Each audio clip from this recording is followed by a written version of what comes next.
మనం ఈ పాఠ్యాంశంలో నైన్త్ క్లాస్కి సంబంధించినటువంటి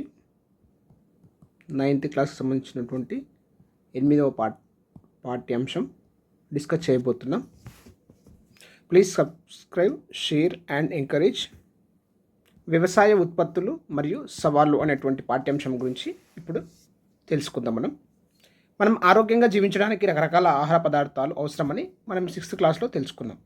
మన ఆహారం అనే అధ్యయనం లోపల మనం గోధుమలు, బియ్యము, పప్పు దినుసులు వంటి గింజలు, పాలకూర, మెంతికూర వంటి ఆకుకూరలు, ఇంకా అనేక రకాల ఇతర ఆహార పదార్థాలు తింటాం.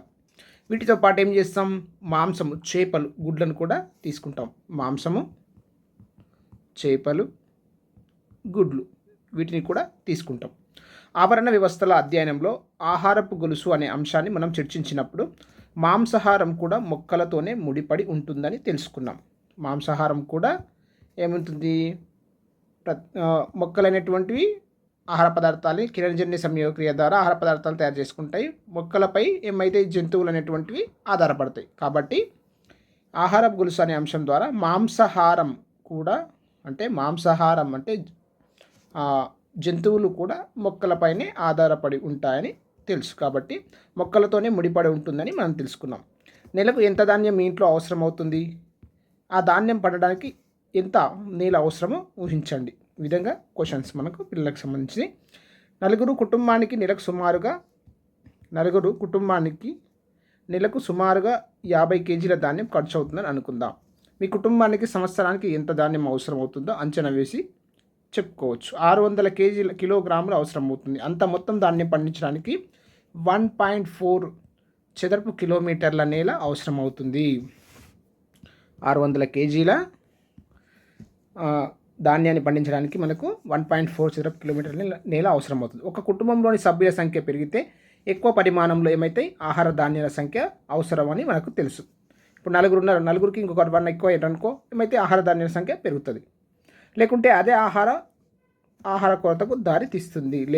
ఒకవేళ లేకపోతే ఆహార ధాన్యం లేకపోతే ఏమవుతుంది? కొరతకు దారి తీస్తుంది. అంటే అందరికీ అందాల్సిన దానికంటే తక్కువ అందుతుంది. జనాభా పెరుగుదల ప్రతి సంవత్సరం పెరుగుతూనే ఉంటుంది అని మీకు తెలుసు.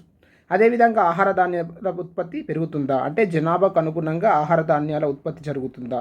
మన దేశంలో జనాభా పెరుగుదల, ఆహార ధాన్యాల ఉత్పత్తి నిష్పత్తి ఏ విధంగా ఉన్నాయో మనం కింద ఈ పట్టిక ద్వారా మనకు వివరించడం జరిగింది. భారత జనాభా లెక్కలు మరియు ఆర్థిక సర్వే వ్యవసాయ మంత్రిత్వ శాఖ నుంచి ఈ పట్టికకు సంబంధించిన సమాచారాన్ని సేకరించడం జరిగింది. చూడండి, 1961 నుంచి 1971 మధ్య జనాభా పెరుగుదల రేట్ ఎంత ఉందంటే 2.4 ఉంది. ఆహార ధాన్యాల ఉత్పత్తి ఎంత ఉంది? 2.83 ఉంది. పెరుగుదల రేట్ ఎంత ఉంది? 1.18 ఉంది. 1.18 అనేటువంటిది ఉంది. 1971 to 1981 జనాభా పెరుగుదల ఎంత ఉంది? 2.23% జనాభా పెరుగుదల ఉంటే ఆహార ధాన్యాల ఉత్పత్తి ఎంత ఉంది? 1.8 అంటే తగ్గింది. జనాభా ఏమో పెరిగింది, ఆహార ధాన్యాల ఉత్పత్తి శాతం ఏమో తగ్గింది. పెరుగుదల రేటు ఎంత? 0.80 తగ్గింది కదా. ఆహార ధాన్యాల ఉత్పత్తి తగ్గింది, జనాభా పెరుగుదల పెరిగింది. 1981 నుంచి 1991 మధ్య జనాభా పెరుగుదల 2.16% అయితే ఆహార ధాన్యాల ఉత్పత్తి ఎంత? 3.13%. ఎంత పెరిగింది? 1.45% పెరిగింది. 1991 నుంచి 2001 మధ్య కాలంలో జనాభా పెరుగుదల 1.95 వస్తే ఆహార ధాన్యాల ఉత్పత్తి ఎంత? 1.1%. ఏమైంది? ఆహార ధాన్యాల ఉత్పత్తి అనేటువంటి తగ్గింది, జనాభా పెరిగింది. ఎంత ఉంది డిఫరెన్స్ రెండింటి మధ్య అంటే 0.56 మధ్య ఉంది. 2001 నుంచి 2011 మధ్య జనాభా పెరుగుదల 1.65 అయితే ఆహార ధాన్యాల ఉత్పత్తి 1.03. ఎంత? 1.03. రెండింటి మధ్య వ్యత్యాసం ఎంత? 0.62. ఈ విధంగా ఒక దశాబ్దం లోపలనేమో జనాభా పెరిగి ఇంకొక దశాబ్దంలో జనాభా పెరుగుదల కంటే ఆహార పెరుగుదల ఎక్కువ ఉంది. ఎప్పుడు? 1981 నుంచి 1991. కొన్ని దశాబ్దాలు అంటే దశాబ్దం అంటే 10 సంవత్సరాలు అండి. కొన్ని దశాబ్దాల లోపల ఏమైంది? జనాభా పెరుగుదల అధికంగా ఉంటే ఆహార ధాన్యాల ఉత్పత్తి ఏమైంది? అల్పంగా ఉంది. ఇక్కడ చూడండి, ఇది మనం 1991 చూస్తే ఆహార ధాన్యాల ఉత్పత్తి చాలా తక్కువగా ఉంది. ఏ దశాబ్దంలో జనాభా పెరుగుదల అధికంగా ఉంది? ఏ దశాబ్దంలో ఆహార ధాన్యాల ఉత్పత్తి అధికంగా ఉంది? పెరుగుతున్న జనాభాకు అనుగుణంగా ఆహార ధాన్యాల ఉత్పత్తి జరుగుతుందా అంటే మనం ఈ పట్టికను చూస్తే మనకు అర్థమవుతుంది.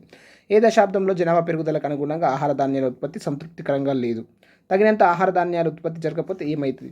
1991 నుంచి 2001 దశాబ్దంలో జనాభాని పోల్చితే సగమే ఆహార ధాన్యాల ఉత్పత్తి జరిగింది.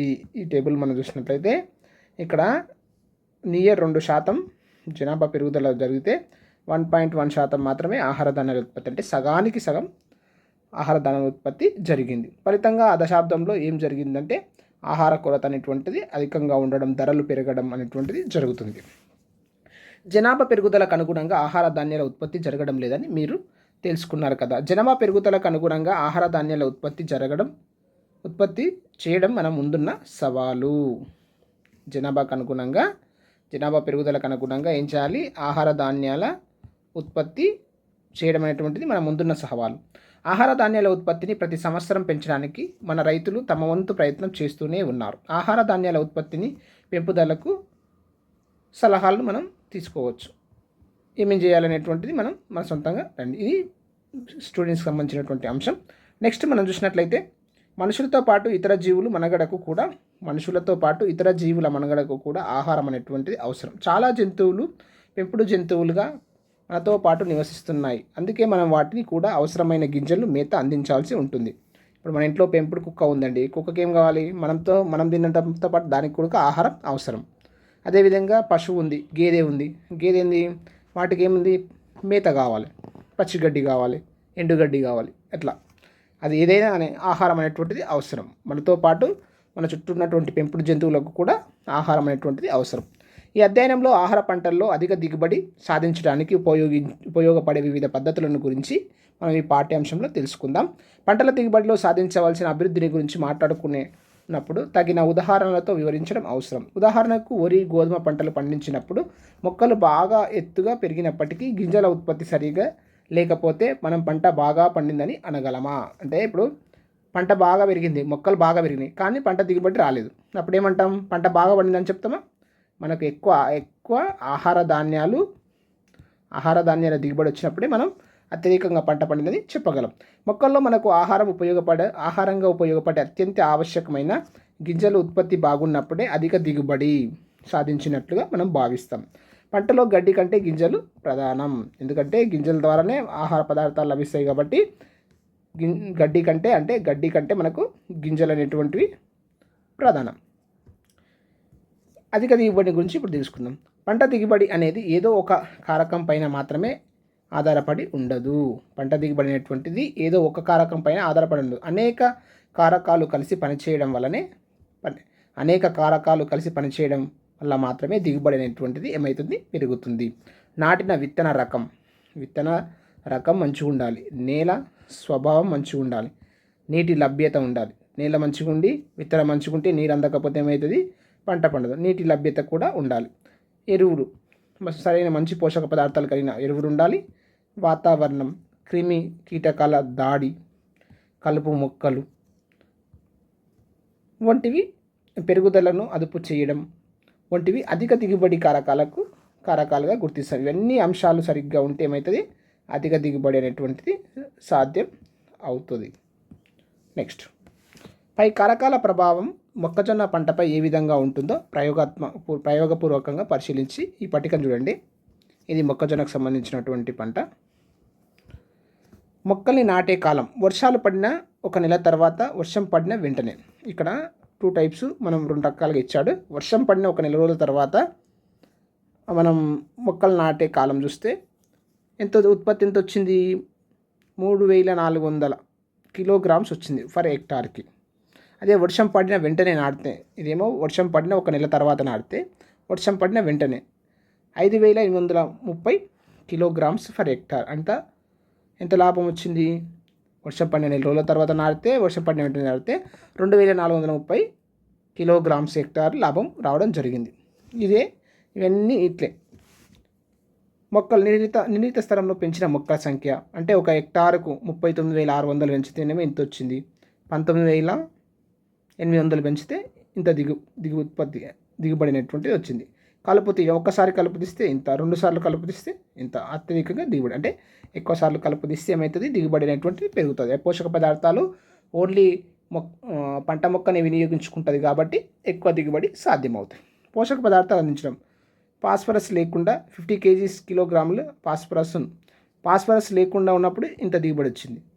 56 కిలోగ్రాముల ఫాస్ఫరస్ అందించినప్పుడు ఇంత దిగుబడి వచ్చింది. ఇంత 4660. నైట్రోజన్ లేకుండా ఇంత దిగుబడి వస్తే 4320 వస్తే 78 kgల నైట్రోజన్ అందించినప్పుడు 4900 కిలోగ్రామ్స్ ఫర్ హెక్టార్కు దిగుబడి రావడం అనేటువంటి జరిగింది. అంటే విధంగా పోషకాలు అందించినప్పుడేమో అత్యధిక దిగుబడి, ఎక్కువ సార్లు కలుపు తీసినప్పుడు, తర్వాత ఒక హెక్టారుకు మొక్కల సంఖ్యల ఆధారంగా కూడా దిగుబడి రావడం అనేది, వర్షం పడిన వెంటనే మొక్కలు నాటడం వల్ల దిగుబడి పెరుగుతుంది. అంటే ఈ అన్ని అంశాలు కూడా పంట దిగుబడిని ఏం చేస్తాయి, పంట దిగుబడిని ప్రోత్సహిస్తాయి. వివిధ పద్ధతుల వల్ల ఆహార ధాన్యాల దిగుబడిలో అభివృద్ధి ఎంత జరిగిందో పై పట్టిక ద్వారా తెలుస్తుంది. సరైన సమయంలో పంటను పెంచితే మనకేమవుతుంది, 5830 కిలోగ్రాములు హెక్టార్కు పండగ. సరైన సమయంలో పెంచకపోతే ఏమైంది, 3400 కిలోగ్రాములు వచ్చింది. అంటే 2430 కిలోగ్రాముల హెక్టార్ దిగుబడి ఏమైంది, తగ్గిపోయిందని మనకు అర్థమవుతుంది. వ్యవసాయ పనులు సరైన సమయంలో నిర్వహించడం వల్ల దిగుబడిలో మార్పు పొందవచ్చు. వ్యవసాయ పనులు ఎప్పుడు చేయాలి, సరైన సమయానికి చేయాలనేటువంటిది మనకు అర్థమవుతుంది. దీని ద్వారా ప్రతి పద్ధతిలో నికరంగా పొందగల దిగుబడిని లెక్కించి ఇచ్చిన ఖాళీలను మనం రాయండి. ఇది కృత్యానికి సంబంధించి వివిధ రకాల పంటల దిగుబడిని కొన్ని రకాల కారకాలు ఏం చేస్తాయి, ప్రభావితం చేయగలుగుతాయని మనకు అర్థమవుతుంది. ఈ వివిధ రకాల కారకాలు ఏం చేస్తాయి, పంట దిగుబడిని ప్రభావితం చేస్తాయి అనేటిది మనకి పట్టిక ద్వారా మనకు అర్థమవుతుంది. వివిధ రకాల కారకాలు మొక్కల అధిక దిగుబడిని సాధించడానికి ఎలా ప్రభావితం చేస్తాయో తెలుసుకుందాం. అధిక ఆహార ఉత్పత్తిని సాధించడం ఎలా, అత్యధిక ఆహార ఉత్పత్తిని, జనాభా కంటే అధిక ఆహార ఉత్పత్తిని సాధించడం ఎలా. ప్రస్తుతం మనం సాగు చేస్తున్న నేల చాలా తక్కువగా ఉందని మీకు తెలుసు. అధిక ఉత్పత్తి కోసం సాగునేల విస్తీర్ణం పెంచాల్సి వస్తే ఏం చేయాల్సి వస్తుంది, అడవులను నరికి వేయాల్సి వస్తుంది. ఏమవుతుంది, మనం ఇంకా సాగునీళ్ళని పెంచాలంటే ఏం చేయాలి, ఉన్న అడవులను నరికేయాల్సి వస్తుంది. ఇది ఏం చేస్తుంది, మళ్ళీ పర్యావరణానికి నష్టం దారితీస్తుంది, పర్యావరణ సమస్యకు దారితీస్తుంది. అందుకే మనం మరో పరిష్కార మార్గాన్ని వెతుక్కోవాల్సింది.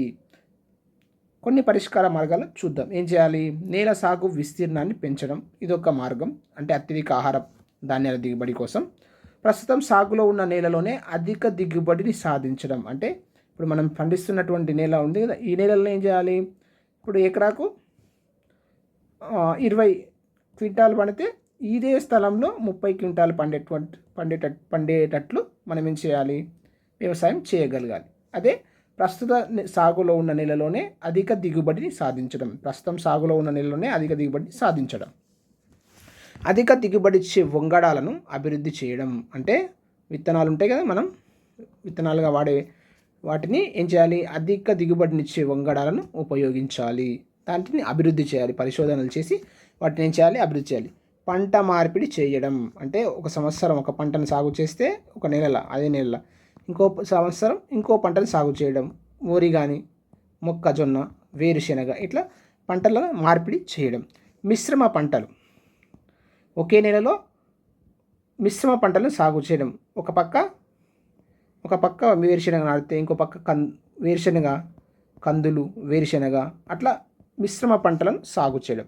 స్వల్పకాలిక పంటలను పండించడం. అంటే తక్కువ కాలంలో కొన్ని పంటలు ఏం చేస్తాయి, 4 నెలల్లో పండుతాయి, కొన్ని పంటలు 3 నెలల్లోనే పండుతాయి. అంటే దిగుబడి అనేటువంటి వస్తుంది. కొన్ని పంటలు 4 నెలల్లో దిగుబడి వస్తే, కొన్ని పంటలు 3 నెలలు దిగుబడి వస్తుంది. అంటే ఇట్లా విధంగా స్వల్పకాలిక పంటలు అంటే తక్కువ కాలంలో పండే పంటల్ని సాగు చేయడం. ఇట్లా చేస్తే ఏమవుతుంది, అత్యధిక ఆహార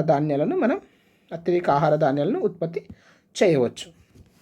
రబీ లేక ఖరీఫ్లో పండించే దీర్ఘకాలిక పంటలు, స్వల్పకాలిక పంటలు మనం 8th క్లాస్లో తెలుసుకున్నాం. దీర్ఘకాలిక పంటల కంటే స్వల్పకాలిక పంటల వల్లనే అత్యధిక ధాన్యం ఉత్పత్తి అవుతుంది. పంటల మార్పిడి వల్ల నేలలోని పోషక పదార్థాలు ఏమైతే పరిరక్షించబడతాయి. ఇప్పుడు ఇది ఒక పొలం ఉందండి, ప్రతిసారి ఒకే రకమైనటువంటి పంట మొక్కజొన్న ఉంది, ప్రతిసారి మొక్కజొన్ననే సాగు చేసినాం అనుకో, ఈ నెలలో ఆ మొక్కజొన్న ఏ అయితే పోషక మూలకాలు కావాలనో అవే పోషక మూలాన్ని తీసుకుంటుంది ప్రతిసారి. తీసుకోవడం వల్ల ఏమవుతుంది, ఈ నేల లోపల ఏమైతే ఆ పోషక మూలకాల యొక్క కొరత అనేటువంటిది ఏర్పడుతుంది. ప్రతిసారి అదే పంటను సాగు చేయడం వల్ల ఏమవుతుందంటే పోషక మూలకాల కొరత అనేటువంటిది ఏర్పడుతుంది. వేరే పంటను సాగు చేసినప్పుడు ఏమవుతుందంటే ఆ మొక్కలు ఏం చేస్తాయి, వాటికి కావాల్సినటువంటి పోషకాలు తీసుకుంటాయి. అప్పుడు ఏమవుతుంది, అందులో ఉన్నటువంటి పోషకాల కొరత అనేటువంటిది కొంతవరకు తగ్గడం జరుగుతుంది. అందునే దీన్ని ఏమంటామంటే పోషక పదార్థాలు పరిరక్షించబడతాయి.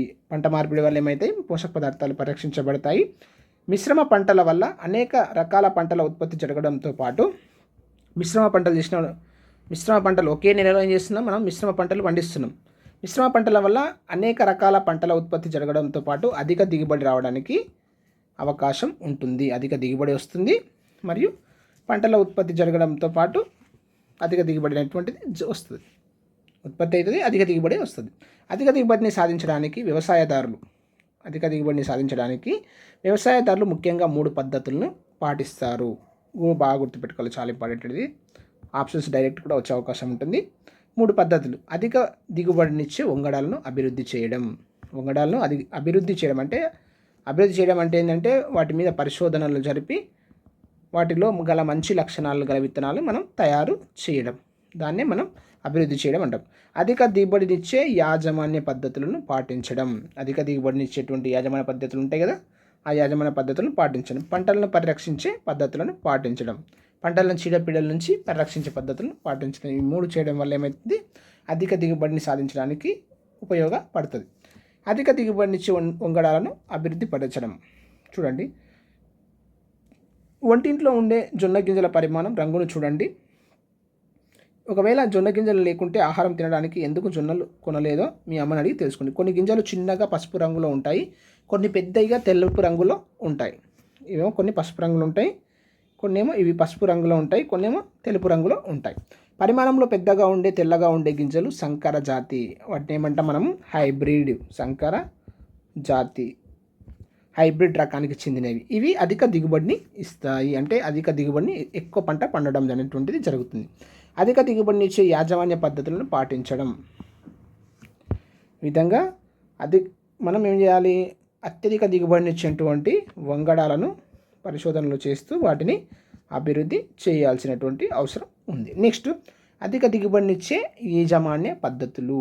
ఆ యాజమాన్య పద్ధతిలో ఫస్ట్ది నీటిపారుదల. పంట దిగుబడిపై నీటిపారుదల ప్రభావం ఏ విధంగా ఉంటుందో తెలుసుకోవడానికి మనం ఒక ప్రయోగం చేద్దాం. ఇప్పుడు ఇందుకోసం 2 వేరు పొలాలలో ఒకే రకం పంటను, ఒక పొలము ఇది ఒక పొలం, ఒకే పంట, ఇందులో ఒక పంట ఇక్కడ ఒకే పంట, వేరు పొలాల్లో ఒకే రకం పంటను పండించారు. ఒక పొలానికి తగినంత నీరు అందించారు, రెండో పొలానికి తగినంత నీరు అందించలేదు. 2 పొలాలకు ఒకే రకమైన పోషక పదార్థాలను నత్రజని ఎరువులను అందించారు. నీరు కల్పించిన పొలంలోను నీటి పారుదల కల్పించని పొలంలో నత్రజని ఎరువులను పరిమాణం పెంచడం జరిగింది. ప్రయోగ ఫలితాలు చూడండి. తగినంత నీరు ఉన్నప్పుడు ఇది బ్లూ కలర్, తగినంత నీరు లేనప్పుడు ఎంత చూడండి, ఇది దిగుబడి ఉంటుంది. పై గ్రాఫ్ ఆధారంగా పంట దిగుబడిలో నీటిపారుదల యొక్క ప్రాముఖ్యతను వివరించండి. ఉత్పత్తి, ఇదేమో నైట్రోజన్ ఎరువులను వాడడం. ఎంత ఉత్పత్తి వచ్చింది, ఇక్కడ 6 వచ్చింది. ఏది, తగినంత నీరు ఉన్నప్పుడు, H2O ఉన్నప్పుడు. H2O అంటే వాటర్ అండి. ఇది ఎంత, 5 కంటే తక్కువ వచ్చింది. 5 కంటే తక్కువ దిగుబడి రావడం జరిగింది. ఒకే పరిమాణంలో నత్రజని అందించినప్పటికీ నీటిపారుదల కల్పించని పొలంలో పంట దిగుబడిలో ఏమైతే తేడాలు మనకు కనిపిస్తున్నాయి. మొక్క నీళ్ళతో ఏం చేస్తుంది? మనం నీటిపారుదల అని చెప్తున్నాం కదా, మరి ఈ నీటితో మొక్క ఏం చేస్తుంది? మొక్కలు వేళ్ళ సహాయంతో నేలలోని నీటిని శోషించుకుంటాయని మనం 7th క్లాస్లో తెలుసుకున్నాం. పోషక పదార్థాలు అనే పాఠ్యాంశంలో చదువుకున్నాం. మొక్కలు నీళ్ళతో ఏం చేస్తాయి? మొక్కలు గాలిలోని కార్బన్ డైఆక్సైడ్ను నీరు మరియు సూర్యరశ్మిని సహాయంతో ఏం చేస్తాయి? పిండి పదార్థాలను తయారు చేసుకుంటాయి. కార్బన్ డైఆక్సైడ్ ప్లస్ నీరు, సూర్యరశ్మి ఆధారంగా ఏం చేస్తాయి? 6CO2 12H2O gives rise to C6H12O6 glucose పిండి పదార్థాలని తయారు చేసుకుంటాయి. పిండి పదార్థం ఒక రకమైన కార్బోహైడ్రేటు. వివిధ రకాలైన చక్కెరలు, సెల్యులోజులు కూడా కార్బోహైడ్రేట్లే. 100 గ్రాముల నీరు, 260 గ్రాముల CO2. ఇది గుర్తుపెట్టుకోవాలి సంఖ్యలు. 100 గ్రామ్స్ వాటర్, 260 గ్రాముల కార్బన్ డైఆక్సైడ్తో చర్య జరిపి ఎంత 180 గ్రాముల కార్బోహైడ్రేట్ను ఏర్పడుతుందని ఒక పరిశోధనలో నిరూపించబడింది. 100 గ్రామ్స్ నీరు, 260 గ్రాముల కార్బన్ డైఆక్సైడ్తో చర్య జరిపి ఏమవుతుంది, 180 గ్రాముల కార్బోహైడ్రేట్లు పిండి పదార్థాలు తయారవుతాయి. కానీ మొక్క వేల ద్వారా శోషించుకున్న నీటిని అంతటిని కార్బోహైడ్రేట్ల తయారీకి వినియోగించదు. అంటే మొక్క మొత్తం తీసుకుంటుంది కదా, నెల నుంచి తీసుకున్న నీటిని అంతటిని కార్బోహైడ్రేట్లకు ఉపయోగించదు. ఈ నీరు చాలా వరకు నీటి ఆవిరి రూపంలో, మొక్కల యొక్క పత్రాలు ఉంటాయి కదా, ఈ పత్రాల ద్వారా నీటి ఆవిరి రూపంలో బయటకు వెళ్తుంది. పాలిథిన్ సంచిని తీసుకొని ఆరోగ్యంగా ఉన్న మొక్క ఆకులను సంచిలో కప్పి ఉంచి దారంతో కట్టండి. 4 నుంచి 5 గంటలు పరిశీలించినట్లయితే మనకు ఏమవుతుంది, పాలిథిన్ సంచిలో నీటి చుక్కల లాంటి బిందువులు మనకు కనిపిస్తాయి. ఈ ప్రయోగాన్ని రాత్రిపూట కూడా పగటిపూట మాదిరిగానే నిర్వహించి చూడండి. పరిశీలన మీ నోట్ పుస్తకం నమోదు చేయండి. మీరు పాలిథిన్ సంచిని ఆకుపై కప్పి ఉంచినప్పుడు మొక్క ఎంత నీటి ఆవిరి రూపంలో విడుదల చేసిందో గమనించండి. ఈ విధంగా మొక్కలు విడుదల చేసే నీటిని అంచనా వేసినప్పుడు తెలిసినది ఏమిటంటే, మొక్కలు తాము శోషించుకున్న నీటిలో 0.1% శాతం మాత్రమే కార్బోహైడ్రేట్ల తయారీకి వినియోగించుకుంటాయి. 100% నీటిని తీసుకుంటే అందులో 0.1% మాత్రమే నీటిని ఏం చేస్తాయి, కార్బోహైడ్రేట్ల తయారీకి ఉపయోగించుకుంటాయి. అంటే ఒక మొక్క 1 లీటర్ నీటిని శోషించుకుంటే అందులో 1 మిల్లీ లీటర్ నీరు మాత్రమే, 1 లీటర్ నీటిని తీసుకుంటే అందులో ఏమవుతుంది, 1 మిల్లీ లీటర్ నీటిని మాత్రమే కార్బోహైడ్రేట్ల తయారీకి ఉపయోగపడుతుంది. మిగిలిన 999 మిల్లీలీటర్ల నీరు ఆకుల గుండా ఆవిరైపోతుంది. ఆకుల గుండా నీటి ఆవిరి రూపంలో ఏమవుతుంది, బయటకు వెళ్ళిపోతుంది. దీనినే మనం బాష్పోత్సేకం అని అంటాం. ఇది మనం దీని గురించి ఇంకా క్లుప్తంగా 10వ తరగతిలో తెలుసుకుంటాం. నీటికి పంట దిగుబడికి మధ్య ఉన్న సంబంధం. నీటికి మరియు పంట దిగుబడికి మధ్య ఉన్నటువంటి సంబంధం. మొక్కలు పిండి పదార్థం తయారు చేసుకోవడానికి 1% 0.1% నీటితో మాత్రమే సరిపెట్టుకుంటున్నప్పుడు, నీరు తక్కువగా లభించినప్పుడు పంట దిగుబడిలో పెద్ద తేడా ఎందుకు వస్తుందనేది ఆశ్చర్యం కలిగించే విషయం. మనం ఏం చెప్తున్నాం, 1 లీటర్ నీటిని తీసుకుంటే అందులో జస్ట్ 1 ml వాటర్ మాత్రమే తీసుకుంటుంది అని చెప్తున్నాం కదా.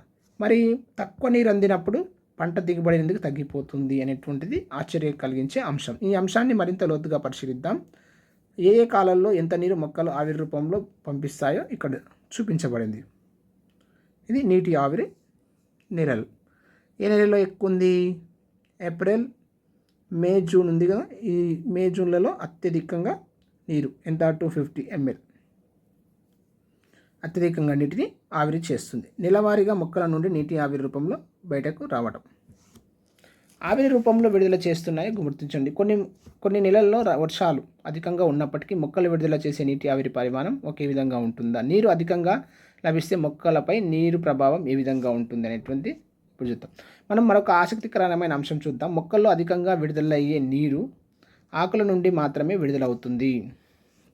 మొక్కల నుంచి అత్యధికం, ఇది మొక్క అనుకుంటే మొక్క శరీరంలో ఉన్నటువంటి నీరు ఉంటుంది కదా, అత్యధికంగా ఉన్నటువంటి నీరు అదేం చేస్తుంది, ఆకుల నుండి మాత్రమే విడుదలవుతుంది. మొక్కలు ఆకుల క్రింది తలాలపైన సూక్ష్మమైనటువంటి క్రింది తలాలు ఉంటాయి కదా, పత్రాల యొక్క క్రింది తలాలు సూక్ష్మమైన ఏముంటాయి, రంధ్రాలు ఉంటాయి. వీటిని పత్రరంధ్రాలు అంటారు. ఏమంటారు, పత్రరంధ్రాలు అంటారు. ఈ పత్రరంధ్రాల ద్వారానే ఏమైతుంది, నీరు ఆవిరైపోతుంది. వాతావరణంలో అధిక ఉష్ణోగ్రత ఉన్నప్పుడు అధిక పరిమాణంలో నీరు ఆవిరైపోతుందని మీకు తెలుసు.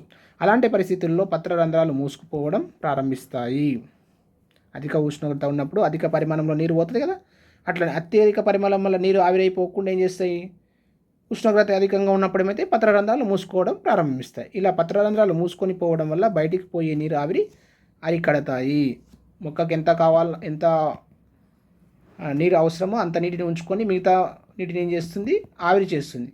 అదే వేసవి కాలంలో ఎలా ఉంటుంది, వర్షాలు తక్కువ ఉంటాయి, నీటి లభ్యత తక్కువగా ఉంటుంది, ఉష్ణోగ్రతలు టెంపరేచర్ ఎక్కువ ఉంటుంది కాబట్టి అప్పుడు ఏం చేస్తాయి, ఈ పత్రరంధ్రాలు అనేటువంటి మూసుకోవడం అనేటువంటిది జరుగుతుంది. తద్వారా బాష్పోత్సేకం తగ్గిపోతుంది. మొక్కల్లో పోషణ అనే పాఠ్యంలో మొక్కలు కార్బన్ డైఆక్సైడ్ను శోషించుకుంటాయని తెలుసుకున్నాం. మొక్కలు కార్బన్ డైఆక్సైడ్ని శోషించుకుంటాయని తెలుసుకున్నాం కదా. కార్బన్ డైఆక్సైడ్ కూడా పత్రరంధ్రాల ద్వారానే పత్రాంతర కణజాలంలోనికి, కార్బన్ డైఆక్సైడ్ కూడా పత్రరంధ్రాలు ఉంటాయి కదా, ఈ పత్రరంధ్రాల ద్వారానే పత్రాంతర కణజాలంలోనికి ప్రవేశిస్తుంది. మొక్కలో ఉన్నటువంటి నీరేమో బయటికి వచ్చేస్తుంది, అధికంగా ఉన్న నీరు. వాతావరణంలో ఉన్నటువంటి CO2 ఉంటుంది, ఈ CO2 ఏం చేస్తుంది, పత్రరంధ్రాల ద్వారా పత్రాంతర కణజాలంలోనికి వెళ్తుంది. ఇవి పత్రరంధ్ర నిర్మాణం ఇట్లా ఉంటుంది. ఇదేంటి, తెరిచి ఉన్న పత్రరంధ్రం మరియు మూసి ఉన్న పత్రరంధ్రం. ఉబ్బిన రక్షక కణాలు, ఇవి ఉబ్బిన రక్షక కణాలు. తెరుచుకున్నప్పుడు ఉబ్బుతాయి, మూసుకున్నప్పుడు యథాస్థితిలో ఉంటాయి. హరిత రేణువులు, కణకవచం, రిక్తిక, కేంద్రకమైనటువంటి భాగాలు కూడా పత్రరంధ్రంలో ఉంటాయి. మూసుకొని పోతున్నాయి. వాతావరణం వేడిగా ఉన్నప్పుడు పత్రరంధ్రాలు మూసుకొని పోయాయి అనుకున్నాం కదా. మరి ఇది కార్బన్ డైఆక్సైడ్ శోషణపై ఏ ప్రభావాన్ని చూపుతుంది? కార్బన్ డైఆక్సైడ్ శోషణ రేటులో మార్పు మొక్కలపై ఏ విధమైన ప్రభావం చూపుతుంది? ఇలాంటి సమయంలో మొక్కలో నీరు లభ్యత కాకపోతే ఏమవుతుంది? పెరుగుదలపై ఏ విధమైనటువంటి ప్రభావం ఉంటున్నటువంటి చూద్దాం. ఇప్పుడు మొక్కల యొక్క మొక్కలు వేల నుండి పోషక పదార్థాలు నేరుగా శోషించుకోలేవు. మొక్కలు వేళ్ళు ఉంటాయి కదా, మొక్కల యొక్క వేర్లు ఉంటాయి కదా, వేళ్ళ నుంచి పోషక పదార్థాలు నేరుగా శోషించుకోలేవు. డైరెక్ట్గా ఇప్పుడు వేర్లు ఉన్నాయండి, ఇక్కడ ఏమున్నాయి, మట్టిలో పోషక పదార్థాలు ఉన్నాయి, వీటిని ఇట్లే తీసుకోలేవు వేర్లు. నీటిలో కరిగి ఉన్న పోషక పదార్థాలను మాత్రమే వేళ్ళ ద్వారా శోషించుకుంటాయి. ఈ మట్టిలో ఉన్నటువంటి నీరు ఉంటుంది కదా, H2O, ఇందులో కరిగిన పోషక పదార్థాలను నీటి ద్వారా శోషించుకోవడం ద్వారా నీటిలో నుంచే పోషక పదార్థాలు మొక్కలోనికి ప్రవేశిస్తాయి. మొక్కల్లో పదార్థాల రవాణా ప్లాస్మా త్వచం ద్వారా ఏ విధంగా జరుగుతుందో మనం ప్లాస్మా త్వచం ద్వారా పదార్థాల కదలిక అనేటువంటి అధ్యయనంలో మనం తెలుసుకుందాం. నీటి పోషక పదార్థాల రవాణాలో నాళికా పుంజాలు ప్రధాన పాత్ర పోషిస్తాయి. దారువు మరియు పోషక కణజాలం అని ఉంది కదా, ఈ రెండింటిని మనం ఏమంటాం, నాళికా పుంజాలు అని అంటాం. నీటి మరియు పోషక పదార్థాల రవాణాలో నాళికా పుంజాలు, ఈ దారువు, పోషక కణజాలం అనేటువంటి ప్రధాన పాత్ర వహిస్తాయి. మొక్కల్లో బాష్పోత్సేకం జరగడానికి దారువు, పోషక కణజాలం ఎలా ఉపయోగపడతాయి మనం నెక్స్ట్ క్లాస్లో తెలుసుకుంటాం. వ్యవసాయానికి నీరు ప్రధాన అవసరం. వ్యవసాయానికి నీరు అనేటువంటిది ప్రధాన అవసరం. మీ గ్రామంలో వ్యవసాయం కోసం ఉన్న ముఖ్యమైన నీటి వనరులు తెలుసుకోండి.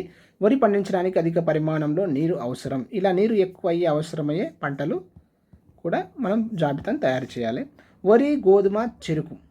వరి, గోధుమ, చెరుకు అధికంగా నీటి వసతి ఉన్న ప్రదేశాల్లో పండించడానికి మాత్రమే అనుకూలంగా ఉంటాయి. ఈ మూడు పంటలు ఎక్కువ నీటి వసతి ఉన్న ప్రదేశాల్లో మాత్రమే పండించడానికి అనుకూలంగా ఉంటాయి. ఇలాంటి పంటల్ని బోర్ల కింద, బావుల కింద పండిస్తే ఏమవుతుందంటే పంట దిగుబడి అనేటువంటిది తక్కువగా వస్తుంది. ఎందుకంటే సకాలంలో నీరు అందకపోతే దిగుబడి అనేటువంటిది తగ్గిపోతుంది. మన రాష్ట్రంలో చాలామంది రైతులు సరైన నీటి లభ్యత గురించి ఆలోచించకుండానే వరి, చెరుకు వంటి పంటలను సాగు చేస్తున్నారు. ఇందుకు కారణం వీటికి తగిన మద్దతు ధర, MSP అనేటువంటిది మద్దతు ధర ఉండడం, తర్వాత మార్కెటింగ్ సౌకర్యం ఉండడం. అందువల్ల రైతులు నీటిపారుదల కోసం కరెంటు బిల్లులు, ఎరువులు, పురుగు మందులకు అత్యధికంగా పెట్టుబడి పెట్టడం జరుగుతుంది. దానికి సరైన మద్దతు ధర MSP ఉండడం మరియు మార్కెట్ సౌకర్యం ఉండడం వల్ల అవే రకాల పంటలను, ఏది వరి కానీ, తర్వాత చెరుకు కానీ, ఇలాంటి వాటిని, మొక్కజొన్న వాటిని అత్యధికంగా సాగు చేస్తున్నారు. నీరు సరిగ్గా, గోధుమ మన ప్రాంతంలో ఇప్పుడు మొక్కజొన్న కూడా సాగు చేస్తారు. కాబట్టి నీరు సరిగ్గా లభ్యం కాని ప్రదేశాల్లో ఆరుతడి పంటలు, నీరు సరిగ్గా లభ్యం కాని ప్రదేశాల్లో ఏమైతే ఆరుతడి పంటలు పండించడం ప్రయోజనకరంగా ఉంటుంది. నీరు సరిగ్గా లేకపోతే ఏం చేయాలి, ఆరుతడి పంటలు పండించుకోవాలి. అంతేకాకుండా ఇలాంటి ప్రదేశాల్లో వివిధ రకాల వ్యవసాయ మరియు నీటి యాజమాన్య పద్ధతులను పాటించవలసి ఉంటుంది. నీరుగా తక్కువ అవసరమయ్యే పంటల జాబితా. నీటి నిరుదాను అరికట్టడానికి మనం ఏం చేయాలంటే బిందు సేద్యం, డ్రిప్ ఇరిగేషన్ను అత్యంత ప్రయోజనకరమైన పద్ధతి. నీటిని వృధా కాకుండా మనం బిందు సేద్యం అనేటువంటి ఇరిగేషన్ పద్ధతిని ఉపయోగించినట్లయితే నీరు అనేటువంటిది సేవ్ చేసుకోవడానికి మరియు వేస్ట్ కాకుండా ఉండడానికి మనం ఉపయోగపడుతుంది. అత్యంత ప్రయోజనకరమైన పద్ధతి బిందు సేద్యం పద్ధతిలో నీరు చిన్న చిన్న గొట్టాల ద్వారా సరఫరా అవుతుంది. ఈ గొట్టాలకు అక్కడక్కడ సన్నటి రంధ్రాలు ఉంటాయి, ఈ విధంగా ఉంటాయండి. ఇవి మొక్కలు అనుకుంటే ఈ మొక్కల దగ్గర చిన్న చిన్న రంధ్రాలు ఉంటాయి. ఎక్కడ మొక్క ఉంటుందో అక్కడనే వాటర్ మనం ప్రొవైడ్ చేయడానికి అవకాశం ఉంటుంది. ఈ రంధ్రాల గుండా నీరు చుక్కలుగా పడుతుంది. ఈ పద్ధతి ద్వారా నీరు వృధా కాకుండా మొక్కలకు అందించబడుతుంది. ఇది బిందు సేద్యం ద్వారా. బిందు సేద్యం నీటి వంటి నీటి సరఫరా పద్ధతి పంటలకు రైతులకు ఎలా ఉపయోగపడుతుందో ఆలోచించండి. వాటర్ షెడ్ పథకం ద్వారా భూగర్భ జలాలని పెంచడానికి తోడ్పడుతుంది. భూగర్భ జలాలని పెంచడంలో ఉపయోగపడే ముఖ్య పథకం ఏంటంటే వాటర్ షెడ్ పథకం. మీ గ్రామ చిత్రపటాన్ని చూసి గ్రామంలోని ముఖ్యమైన నీటి వనరులు, గ్రామాల లోపల ముఖ్యమైన నీటి వనరులు ఏముంటాయి? చెరువులు ఉంటాయి, కుంటలు ఉంటాయి. మిషన్ కాకతీయ తెలంగాణలో ఏం చేశారు? మిషన్ చెరువుల పునరుద్ధరణ కార్యక్రమం కోసం ఏం చేశారు? మిషన్ కాకతీయను ఏర్పాటు చేయడం జరిగింది. నెక్స్ట్ ఇది అంతా యాక్టివిటీ అండి, పిల్లలకు సంబంధించింది. మొక్కలకు అవసరమయ్యే పోషక పదార్థాలు, ప్లాంట్ న్యూట్రియంట్స్. మనకు వివిధ రకాల పోషక పదార్థాలు ఏ విధంగా అవసరమవుతాయో మనలాగే మొక్కలకు కూడా వివిధ రకాల పోషక పదార్థాలు అవసరం. గాలిలోని కార్బన్ డైఆక్సైడ్ను మరియు నేల నుండి నీటిని సూర్యకాంతి సమక్షంలో కార్బోహైడ్రేట్లను తయారు చేసుకుంటాయని మనకు తెలుసు. ఏం చేస్తాయి? మొక్క ఏం చేస్తుంది? నేల నుండి వివిధ రకాల పోషక పదార్థాలు తీసుకుంటుంది మరియు నీటిని తీసుకుంటుంది. గాలిలోని కార్బన్ డైఆక్సైడ్ను తీసుకొని ఏం చేస్తుంది? కాంతి సమక్షం లోపల ఏం చేస్తుంది? కార్బోహైడ్రేట్లను తయారు చేసుకుంటుంది. మొక్కలు నీటితో పాటుగా వివిధ రకాల ఖనిజ లవణాలను నేల నుండి పీల్చుకుంటాయి. మొక్కలకు నత్రజని, ఎన్పికే, నత్రజని, ఫాస్ఫరస్, పొటాషియం వంటి లవణాలు అధిక పరిమాణంలో అవసరం. ఈ ఎన్పికే అనేటువంటివి అత్యధికంగా అవసరం. అందుచేత వీటిని మనం ఏమంటామంటే స్థూల పోషకాలు, మ్యాక్రో న్యూట్రియంట్స్ అని అంటాం. కొన్ని పోషకాలు చాలా తక్కువ పరిమాణంలో అవసరం, మొక్కలకు అవసరమవుతాయి. వీటిని ఏమంటాము? సూక్ష్మ పోషకాలు లేదా మైక్రో న్యూట్రియంట్స్ అని అంటాం. కొన్ని పోషక పదార్థాలు ఎక్కువ పరిమాణంలో అవసరమైతే, కొన్ని పోషక పదార్థాలు తక్కువ పరిమాణంలో అవసరమవుతాయి. ఎక్కువ పరిమాణంలో అవసరమయ్యే వాటిని ఏమంటారు? Macro nutrients. తక్కువ పరిమాణంలో అవసరమయ్యే దాన్ని మైక్రో న్యూట్రియంట్స్ అని అంటారు. ఉదాహరణకు ఇనుము, manganese, boron, zinc, copper, molybdenum, chloric మొదలగునటువంటివి. ఇక్కడ చూడండి, వరి హెక్టార్కు దిగుబడి కిలోగ్రామ్స్లలో. ఒక హెక్టార్ కిలోగ్రాములు అంటే వరి 2240 కిలోగ్రాముల దిగుబడి రావాలంటే వివిధ రకాల పోషకాలు శోషించే లవణాలు ఎంత తీసుకుంటున్నాయి అంటే మొక్కలు 30 kgs, 34 kgs, 22 kgs, 67 kgs. ఈ విధంగా ఒక్కొక్క పంటకు ఒక రకమైనటువంటి ఎరువుల వినియోగం అనేటువంటిది ఉంటుంది. ఈ విధంగా చూడండి, గోధుమకు 56 కిలోలు, 22 కిలోలు, 67 కిలోలు. తృణ ధాన్యాలు ఇంత దిగుబడికి 1560, 1792కు 56, 15, 146 కేజీలు. మొక్కజొన్న 2016 కిలోగ్రాములకి 36, 20, 39 ఎన్పికేలు. చెరుకు 67,200 కిలోగ్రాములకి 90 కేజీలు, 17 కేజీలు, 202 కేజీలు. వేరుశెనగ 1904 కేజీలకు 78 కేజీలు, 78 కేజీలు, 45 కేజీలు. మొక్కలు ఈ లవణాలన్నిటినీ నేల నుండి తీసుకుంటాయి. ఈ పోషక పదార్థాలు ఉన్నాయి కదా, ఎన్పికే, నత్రజని, ఫాస్ఫరస్, పొటాషియం అనేటువంటి లవణాలన్నింటినీ కూడా ఏం చేస్తాయి? నేల నుండి తీసుకుంటాయి. వివిధ రకాల పంటలు నేల నుండి నత్రజని, ఫాస్ఫరస్, పొటాషియం, ఎన్పికే వంటి పోషకాలు ఏ విధంగా శోషించుకుంటాయో, ఎంత దిగుబడిని ఇస్తాయో మనం పటంలో చూసాం. మనం పై పంటలను సాగు చేసి పండించినప్పుడు పటికలో సూచించిన పరిమాణంలోనే పోషక పదార్థాలను నేల నుండి శోషించుకుంటాయి. అదే మన ఈ పట్టికలో కనిపిస్తుంది కదా, ఆ పరిమాణంలో పోషక పదార్థాలను ఏం చేస్తాయి? మొక్కలు నేల నుండి శోషించుకుంటాయి. నేలలో ఉన్న పోషకాలు, సాయిల్ న్యూట్రియంట్స్, నేలలో ఉన్నటువంటి పోషకాలు చూస్తుంటే ఒక పొలంలో చాలా సంవత్సరాల పాటు ఒకే పంటను సాగు చేస్తూ ఉంటే, ఒక పొలంలో ఒకే సంవత్సరం పాటు ఒకే పంటను సాగు చేస్తే, ఒకే సంవత్సరం మరియు చాలా సంవత్సరాల నుంచి ఒకే పంటను సాగు చేస్తే ఉంటే నేలలోని పోషకాలు అయితే ఏమవుతాయి? కోల్పోయిన పోషక పదార్థాలు నేల ఎలా తిరిగి పొందగలుగుతుంది? ఎక్కువ సార్లు ఒకే పంటను ఇదే పొలంలో సాగు చేస్తే ఏమవుతుందంటే పోషకాలు అనేటువంటివి కోల్పోవడం జరుగుతుంది ఎక్కువగా. మొక్కలు నేలలో ఉన్న పోషక పదార్థాలను శోషించుకుంటాయి. మొక్కలు ఏం చేస్తాయి? నేలలో ఉన్న పోషకాలని శోషించుకుంటాయి. అదే మాదిరిగా వివిధ మార్గాల ద్వారా పోషక పదార్థాలు నేలకు అందుతాయి. మొక్కలు నేలలో ఉన్న పోషక పదార్థాలు శోషించుకోవడంతో పాటు వివిధ రకాల వనరుల ద్వారా ఏమవుతుంది? నేలకు మళ్ళీ పోషక పదార్థాలు అందుతాయి. ఇది నిరంతర చర్య. చనిపోయిన, కుళ్ళిపోయిన జంతు, వృక్ష భాగాలు నేలలో కలిసిపోయి నేలకు పోషకాలను అందజేస్తాయి. ఇప్పుడు ఇక్కడ పంట వేసినామండి, పంట అయిపోయింది, తీసుకున్నాక ఏమైంది? ఆ మొక్క ఇక్కడనే ఉండిపోయి ఆ మొక్కను మొక్క ఏమవుతుంది? మొక్క యొక్క భాగాలు ఇవన్నీ కుళ్ళిపోయి నేలలో కలిసిపోయి మళ్ళీ నేలకు ఎరువుగా మారుతాయి, పోషకాలను అందిస్తాయి. ఈ విధంగా మొక్కలు కావచ్చు, జంతువులు కావచ్చు. ఈ చర్యలు చాలా నెమ్మదిగా జరుగుతాయి, కానీ వ్యాపారపరంగా ఉపయోగకరంగా ఉండడానికి వేగంగా జరిగే చర్యలు అవసరము. ఉదాహరణకు పంట మార్పిడి, నేలలోని సహజ ఎరువులు, రసాయన ఎరువులను వేయడం, ఇవన్నీ కృత్రిమంగా జరిగేటువంటి పనులు. నెక్స్ట్ పంట మార్పిడి, క్రాప్ రొటేషన్. సాధారణంగా రైతులు పొలంలో ఒకే రకమైన పంటను మాత్రమే పండించరు. వేరువేరు కాలాలలో వేరువేరు పంటలను పండిస్తారు. ఆహార ధాన్యాలు పండించినప్పుడు ఒకసారి వరేస్తే ఇక మళ్ళీ ఖరీఫ్లో వరేసింది అనుకో, రబీలో ఏం చేస్తారు, ఇంకో పంటను సాగు చేస్తారు. ఖరీఫ్లో పత్తి వేసారు అనుకో, రబీలో ఏం చేస్తారు, వేరుశనగను లేకపోతే మొక్కజొన్నను అలాంటివి సాగు చేయడం అనేటువంటిది జరుగుతుంది. ఆహార ధాన్యాలు పండించినప్పుడు నేల నుండి అధిక పరిమాణంలో పోషక పదార్థాలు గ్రహించడం మనం చూడవచ్చు. కానీ లెగుమినేసి అనేటువంటి పంటలు మాత్రం అందుకు భిన్నంగా ఉంటాయి. ఈ లెగుమినేసి అనేటువంటి కుటుంబానికి చెందినటువంటి పంటలు ఏం చేస్తాయి, అందుకు భిన్నంగా ఉంటాయి. మిగతా పంటలు ఏం చేస్తాయి, నేలలోని పోషక పదార్థాలను స్వీకరిస్తాయి. కానీ లెగుమినేసి మాత్రం అందుకు భిన్నంగా ఇవి నేల నుండి పోషక పదార్థాలను తీసుకున్నప్పటికీ నేలలోకి కొన్ని పోషక పదార్థాలను తిరిగి విడుదల చేస్తాయి.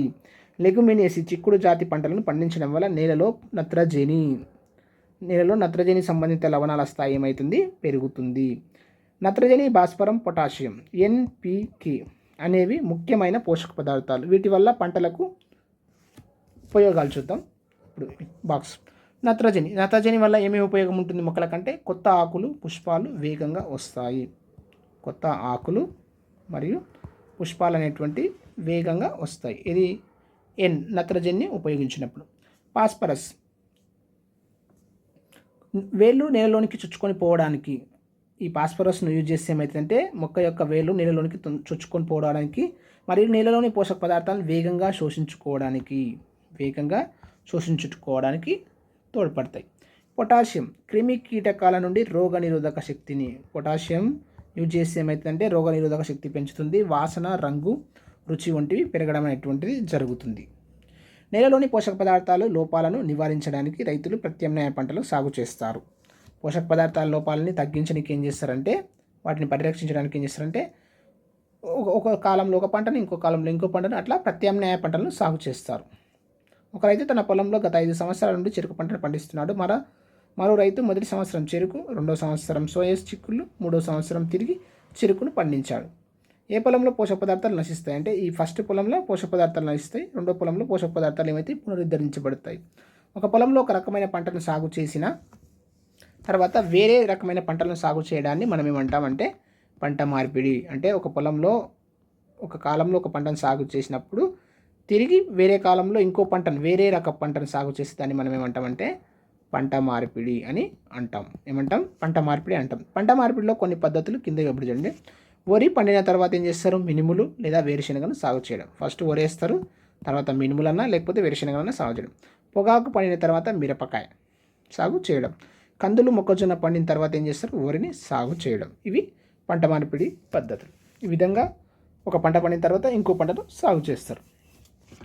పంట మార్పిడి వల్ల కలిగే లాభాలేంటి? మరి ఈ విధంగా పంట మార్పిడి చేస్తే మనకు కలిగే లాభాలు ఏంటంటే, పంట పొలాల్లో ఎక్కువసార్లు వరి, గోధుమ, ధాన్యాలు సాగు చేస్తే నేలలో పోషకాలు ఏమైతే తొందరగా హరించిపోతాయి, అంటే తొందరగా ఏమైతే ఖర్చు అయిపోతాయి. అదే చిక్కుడు జాతి పంటలు సాగు చేస్తే తక్కువ మోతాదులో పోషకాల వినియోగం. ఈ చిక్కుడు జాతి మొక్కలు ఏం చేస్తాయి, తక్కువ పోషకాలను తీసుకుంటాయి. అదేవిధంగా తక్కువ మోతాదులో పోషకాల వినియోగం కావడమే కాక నేలలో నత్రజని శాతం ఏమవుతుంది, నత్రజని శాతము పెరుగుతుంది. మీ గ్రామాల్లో పాటించే పంట మార్పిడి పద్ధతులను తెలుసుకొని సమాచారాన్ని సేకరించండి. నెక్స్ట్ మిశ్రమ పంటలను సాగు చేయడం. నెక్స్ట్ ఏంది, పంట మార్పిడి అయిపోయింది. ఇప్పుడు మనం ఏం చేస్తాం, మిశ్రమ పంటలు. ఒకే పొలంలో 2 రకాల పంటల్ని పండించడం మీరు చూసవచ్చు. ఈ పద్ధతిలో ఏ పంటలు పండిస్తారు? మిశ్రమ పంటలను పండించడం వల్ల ప్రయోజనం చూడండి.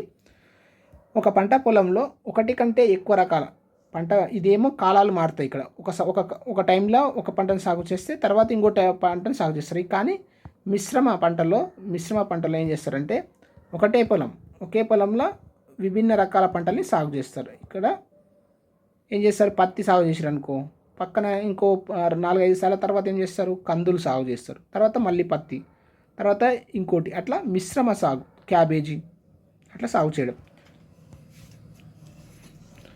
ఒక పంట పొలంలో ఒకటి కంటే ఎక్కువ రకాల పంటలను పండిస్తే దాన్ని మనం ఏమంటాం, మిశ్రమ పంటలు అంటాం. ఒక పంట పొలంలో ఒకటి కంటే ఎక్కువ పంటలు సాగు చేస్తే పండిస్తే దాన్ని మిశ్రమ పంటలు అంటాం. ఈ విధమైన మిశ్రమ పంటలు పండించడం వల్ల ఏమవుతుంది, నేల సారవంతం అవుతుంది. నేల నుండి ఒక పంట తీసుకున్న పోషక పదార్థాలు మరొక పంట ఏం చేస్తుంది, పునరుత్పత్తి చేస్తుంది. ఏం చేస్తుంది, ఇప్పుడు ఇక్కడ మనం 3 టైప్స్ 3 రకాల పంటలు సాగు చేసినామండి.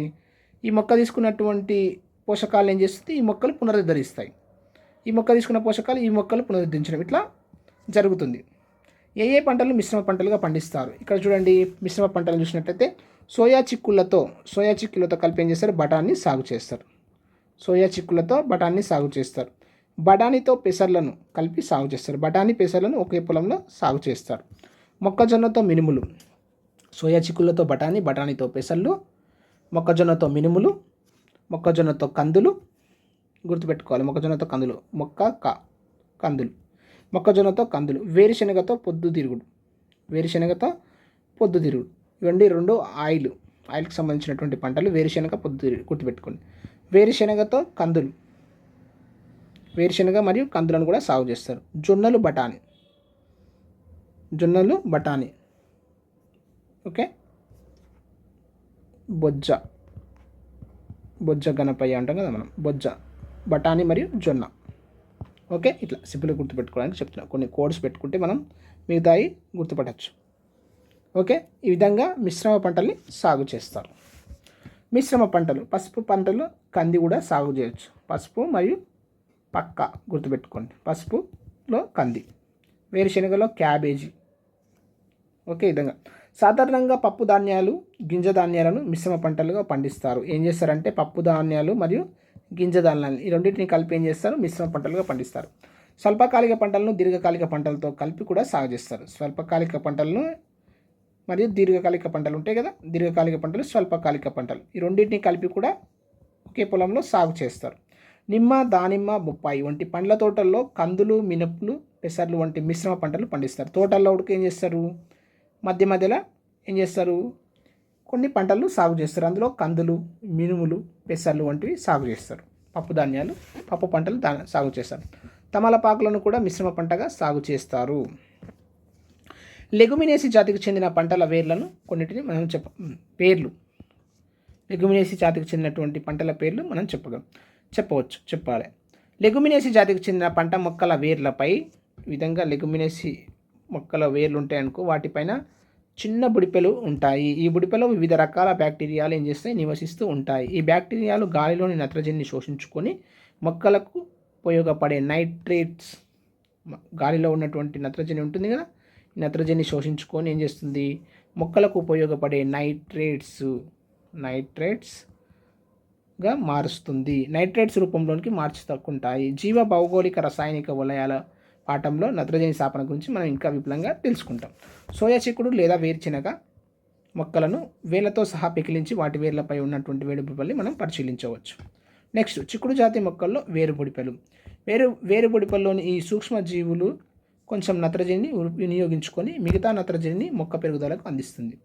ఇవేం చేస్తాయి, వేరుబుడిపల్లిలో ఉన్నటువంటి ఈ సూక్ష్మజీవులు ఉంటాయి కదా, అవేం చేస్తాయి, కొంచెం అవి ఉపయోగించుకొని మిగతాది మొత్తం మొక్కకు అందిస్తుంది. ఇది నత్రజని. పంట కోతలు అయిపోయిన తర్వాత వేర్లు నేలలో అలాగే ఉండిపోతాయి. పంట మనం కట్ చేసిన తర్వాత ఏమంటాయి, ఈ వేర్లు నేలలోనే ఉండిపోతాయి. ఈ విధంగా నేలలోకి నత్రజని ఏం చేస్తుంది, తిరిగి చేరుతుంది. మళ్ళీ నేలలోనికి నత్రజని తిరిగి చేరుతుంది. కొన్ని రకాల ప్రయోగాల ద్వారా తెలిసింది ఏమిటంటే, లెగుమినేసి జాతి పంటను సాగు చేసినప్పుడు 1 హెక్టారుకు 50 నుంచి 150 కేజీల నత్రజని నేలలోకి పునరుద్ధరించబడుతుంది. అంటే మనం నత్రజని మళ్ళీ వేయాల్సిన అవసరం లేకుండానే 50 నుంచి 150 కిలోల నత్రజని ఏమవుతుంది, నేలకు అందుతుంది. ఈ లెగుమినేసి పంట తర్వాత వేసే పంట మొక్కలకు ఈ నత్రజని ఎంతో ప్రయోజనకరంగా ఉంటుంది. ఆ వేరుశెనగ తర్వాత మనం ఇంకో పంటను సాగు చేసినట్లయితే ఆ పంటకు ఈ నత్రజని ఉపయోగపడుతుంది. ప్రస్తుతం ఇలా ఉపయోగపడే బ్యాక్టీరియాను సొంతంగా వర్ధన యానకంలో బ్యాక్టీరియల్ కల్చర్లో పెంచి పెద్ద మొత్తంలో బ్యాక్టీరియా కల్చర్లో ఇట్లాంటి వాటిని సాగు చేసి పెంచి అభివృద్ధి చేస్తున్నారు. దీన్ని విత్తనాల్లో కలుపుతారు. ఇట్లా పెంచిన దాన్ని ఏం చేస్తారు, విత్తనాలు ఉంటాయి కదా, ఆ విత్తనాల్లో కలిపి విత్తనాలను నేలలో నాటినప్పుడు మొక్క మొలకెత్తిన తర్వాత వీటి వలన వేర్లపై బుడిపెలు అధికంగా పెరుగుతాయి. ఈ మొక్కలు మొలకెత్తిన తర్వాత ఏమైతే వాటి వేర్లపైన ఇంకా అత్యధికంగా బుడిపెలు ఏర్పడడానికి అవకాశం ఉండి ఎక్కువ నత్రజని మొక్కకు అందడం అనేటువంటిది జరుగుతుంది. వీటితో పాటు వివిధ రకాలైన నీలి ఆకుపచ్చ శివరాలు కూడా నేలలోని నత్రజనిని విడుదల చేస్తాయి. ఈ రైజోబియమే కాకుండా ఇంకా నీలి ఆకుపచ్చ శైవలాలు ఉంటాయి కదా, అవి కూడా ఏం చేస్తాయి, నేలలోనికి నత్రజనిని విడుదల చేస్తాయి. నీలి ఆకుపచ్చ శైవలాలను కూడా వృధయానకంలో పెంచి రైతులకు అందుబాటులోకి తెస్తున్నారు. దీన్ని వరి పొలంలో ఉపయోగిస్తారు. దీన్ని నీలి ఆకుపచ్చ శైవలాల్ని వరి పొలంలో ఉపయోగిస్తారు. ఈ విధంగా పప్పు దినుసులు పంట వేసిన తర్వాత లెగుమినేసి పంటలు వేయడం ద్వారా ఇతర పంటలు పండించడం వల్ల కోల్పోయిన నత్రజనిని కొంతవరకు నేలకు తిరిగి మనం అందించవచ్చు. అంతకుముందుకు వేరే పంట వేసినాం కదా, ఆ పంట మొత్తం నత్రజని తీసుకుంటే తర్వాత మనం లెగుమినేసి పంటను సాగు చేసి ఏమవుతుంది, మళ్ళీ నత్రజని అనేటువంటి నేలను పునరుద్ధరించబడుతుంది, నేల పొందుతుంది. కానీ పొటాషియం, భాస్వరస్ మరియు ఇతర పోషకాలు మాత్రం తిరిగి నేలలోకి పునరుత్పత్తి కాలేవు. ఈ భాస్వరస్, పొటాషియం అనేటువంటివి ఇతర పోషకాలు అనేటువంటి పునరుత్పత్తి కావు, ఓన్లీ నత్రజని మాత్రమే పునరుత్పత్తి అనేటువంటి జరుగుతుంది. సేంద్రియ ఎరువులు, ఆర్గానిక్ మాన్యూర్స్. పొలంలో మేకలు, గొర్రెల మందలు కట్టివేయడం మనం చూస్తూనే ఉంటాం సాధారణంగా. ఎందుకు? గొర్రెల కాపర్లు మేకలు, గొర్రెల మందలను పొలంలోనే ఉండేటట్లు ఏర్పాటు చేస్తారు. మొక్కలు, జంతువుల విసర్జితాలు కుళ్ళింప చేసినప్పుడు సేంద్రియ ఎరువులుగా ఏర్పడతాయి. ఈ మొక్కల జంతువుల యొక్క విసర్జితాలు ఉంటాయి కదా, అవి ఏం చేసినా కుళ్ళింప చేసినప్పుడు ఏమైతాయి, అవి సేంద్రియ ఎరువులుగా మారడం అనేటువంటిది జరుగుతుంది. ఇది మంచి పోషక పదార్థాలను నేలకు అందిస్తుంది. ఈ సేంద్రియ ఎరువు ఏం చేస్తుంది, మంచి పోషక పదార్థాలని నేలకు అందిస్తుంది. దీనివల్ల నేల సారవంతం అవుతుంది. ఇలాంటి జీవ ఎరువులు వాడడం వల్ల నేలలో ఏమవుతుంది, హ్యూమస్ అనేటువంటిది చేరి ఎక్కువ నీటిని నిల్వ చేసుకునే శక్తి నేలకు పెరుగుతుంది. సహజ సేంద్రియ ఎరువులు సాధారణంగా 2 రకాలుగా ఉంటాయి. అధిక సాంద్రతతో కూడిన జీవ ఎరువులు, స్థూల జీవ ఎరువులు. అధిక సాంద్రతతో కూడిన జీవ ఎరువులు మరియు స్థూల జీవ ఎరువులు 2 రకాలు. సేంద్రియ ఎరువులు 2 రకాలు, అధిక సాంద్రతతో కూడినవి మరియు స్థూల జీవ ఎరువులు. వేరుశెనగ, నువ్వులు, ఆముదాలు, కొబ్బరి, వేప, జట్రోప వంటి వాటి విత్తనాల పొడి అధిక సాంద్రత కలిగిన జీవ ఎరువులకు ఉదాహరణ. ఇది గుర్తుపెట్టుకోవాలి, చాలా ఇంపార్టెంట్. ఇందు నుంచి వచ్చే అవకాశాలు ఉంటుంది. వేరుశెనగ కానీ, నువ్వులు కానీ, ఆముదాలు కానీ, కొబ్బరి కానీ, వేప, జట్రోప వంటి విత్తనాల పొడి ఉంటుంది కదా, ఆ పొడి ఏం చేస్తుంది, అధిక సాంద్రత కలిగిన జీవ ఎరువుగా ఉపయోగిస్తారు. జంతు సంబంధ విసర్జక పదార్థాలు, కులిన పదార్థాల చెత్త వంటివి స్థూల జీవ ఎరువులుగా, ఈ కులిపోయిన వాటి ఉంటే చూసినా ఇవన్నీ ఏంటివి, స్థూల జీవ ఎరువులుగా ఉదాహరణ. స్థూల సేంద్రియ ఎరువుల కంటే అధిక సాంద్రత గల సేంద్రియ ఎరువులలోనే పోషకాలు ఏముంటాయి, అధికంగా ఉంటాయి. వీటిలోనే ఏమైతాయి, అధికంగా పోషకాలు ఉంటాయి. పొలంలో ఉండిపోయిన మొక్కల వ్యర్థాలైన కాండం, వేర్లు, ఆవు పేడ, మూత్రం మొదలగు వాటిని మనం సాధారణంగా సేంద్రియ ఎరువులు అంటాము. ఇవే కాకుండా ఏమంటాం, మొక్కల యొక్క వ్యర్థ పదార్థాలు ఉంటాయి కదా, వేర్లు కానీ, కాండం కానీ, అవి పశువుల పేడ కానీ, మూత్రం కానీ, వీటన్నిటిని కూడా మనం సేంద్రియ ఎరువుల్లో ఉపయోగిస్తున్నాం. 1 టన్ను సేంద్రియ ఎరువుల్లో ఎంత శాతం పోషకాలు ఉంటాయంటే ఇక్కడ చూడండి. ఎన్ అంటే ఎన్పికే, నత్రజని, భాస్వరస్, పొటాషియం. భాస్వరంని భాస్వరస్ కూడా అంటారండి. మేక ఎరువులో ఎంత ఉంటుంది అంటే నైట్రోజన్ ఎంత ఉంటుంది, 5 to 7 ఉంటుంది. భాస్వరస్ ఎంత ఉంటుంది, 4 to 7 ఉంటుంది. పొటాషియం 3 to 4 ఉంటుంది. కంపోస్ట్ ఎరువులో 5 to 10, 4 to 8, 6 to 12 పొటాషియం. ఎండిన సేంద్రియ ఎరువులో 14 to 15, 3 to 9 భాస్వరస్, 3 to 10 పొటాషియం. వేపపిండిలో 5 to 6, 1 to 2, 1 to 2. Vermicompost మనం చూసినట్లయితే 1 to 3, 1 to 1 to ఏంది, భాస్వరస్, పొటాషియం. ఈ విధంగా మనం చూసినట్లయితే అత్యధికంగా ఏంటంటుంది, ఎండిన సేంద్రియ ఎరువులో ఇక్కడ చెప్పిన ఏంది, నైట్రోజన్ 4 to 15 ఉంటే 3 to 9 భాస్వరస్, 3 to 10 పొటాషియం ఉంది. తర్వాత ఎండిన కంపోస్ట్ ఎరువు ఉంది కదా, అందులో అత్యధికంగా ఉన్నాయి. ఎండిన సేంద్రియ ఎరువు ఆవు పేడ, మూత్రం, పశుగ్రాసం మొదలైనవి కలిసి తయారవుతుంది. ఈ ఎండిన సేంద్రియ ఎరువు ఉంది కదా, ఇది ఎట్లా తయారవుతుందంటే ఆవు పేడ, మూత్రము, పశుగ్రాసం ఇవన్నీ కలిసి తయారవుతాయి. ఉదాహరణకు ఒక పొలంలో వరి పండించడానికి 5 టన్నుల ధాన్యం పొందడానికి ఎంత పరిమాణం గల పోషక పదార్థాలు నేల నుండి తీసుకోవాల్సి ఉంటుందో మనం ఈ పటం ద్వారా మనం అర్థం చేసుకోవచ్చు. ఈ పోషక పదార్థాలను తిరిగి నేలలోనికి చేర్చాలంటే ఎంత పరిమాణంలో ఎండిన కంపోస్ట్ ఎరువును అందించాలో మనం ఇవన్నీ అంశాలు కూడా ఈ పట్టిక ద్వారా మనకు అర్థమవుతుంది. పచ్చి రొట్ట ఎరువులు, గ్రీన్ మాన్యూర్స్ కొన్ని రకాల పంటలను పండించిన తర్వాత వాటిని అలాగే ఏం చేస్తారు, నేలలో కలిపివేయడం మనం చూస్తూనే ఉంటాం. వెంపలి, ఉలవ, పిల్లి పెసర, అలసంద, పెసర.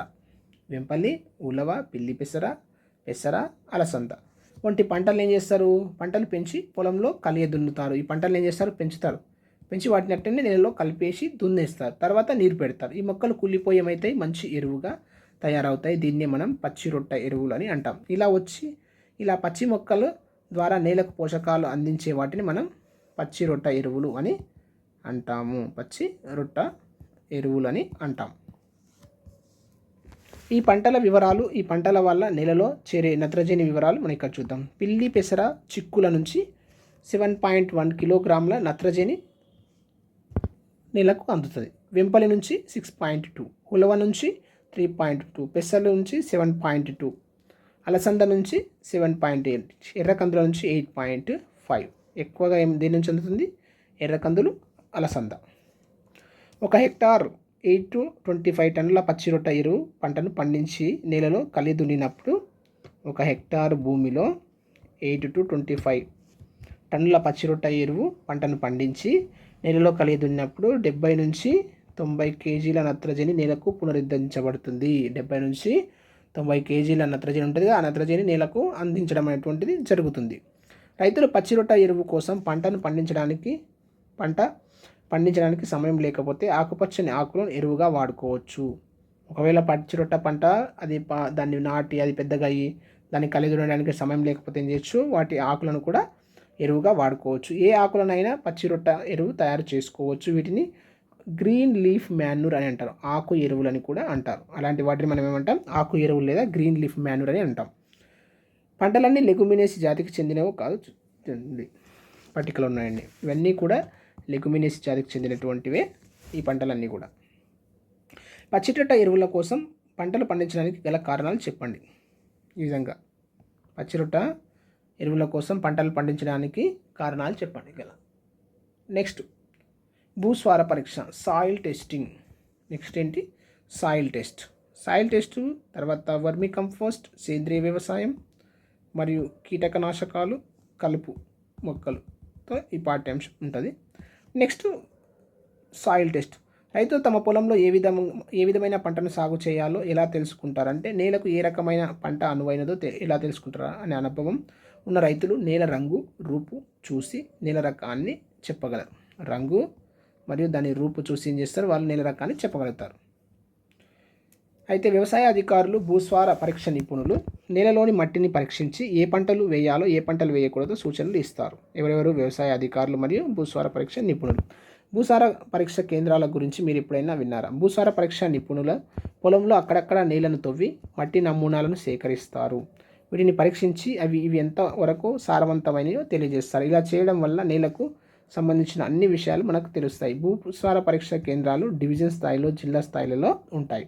మనం మట్టి నమూనాలను వీరికి పంపితే వీరు మట్టిని పరీక్షించి అందులోని ఏ పోషకాలు అధికంగా ఉన్నాయి, ఏ పోషకాలు తక్కువగా ఉన్నాయి తెలుపుతూ ఒక నివేదికను తమకు ఇస్తారు. దీనివల్ల రైతులు ఏ పంటలు పండించాలి, ఎలాంటి ఎరువు వేయాలి, ఎంత పరిమాణంలో ఎరువులు వాడాలో తెలుసుకోవడానికి ఉపయోగపడుతుంది. ఇందువల్ల ఎరువుల వాడకం వృధాను అరికట్టవచ్చు. పెట్టుబడి కూడా ఏం చేస్తుంది? తక్కువ అవుతుంది. అంటే మన పొలం ఉంది కదా, మన పొలంలో ఉన్నటువంటి నేలలో ఏ మూలకాలు అధికంగా ఉన్నాయి, ఏ మూలకాలు తక్కువగా ఉన్నాయి అని తెలుసుకోవడానికి ఉపయోగించే పరీక్షను మనం ఏమంటాం?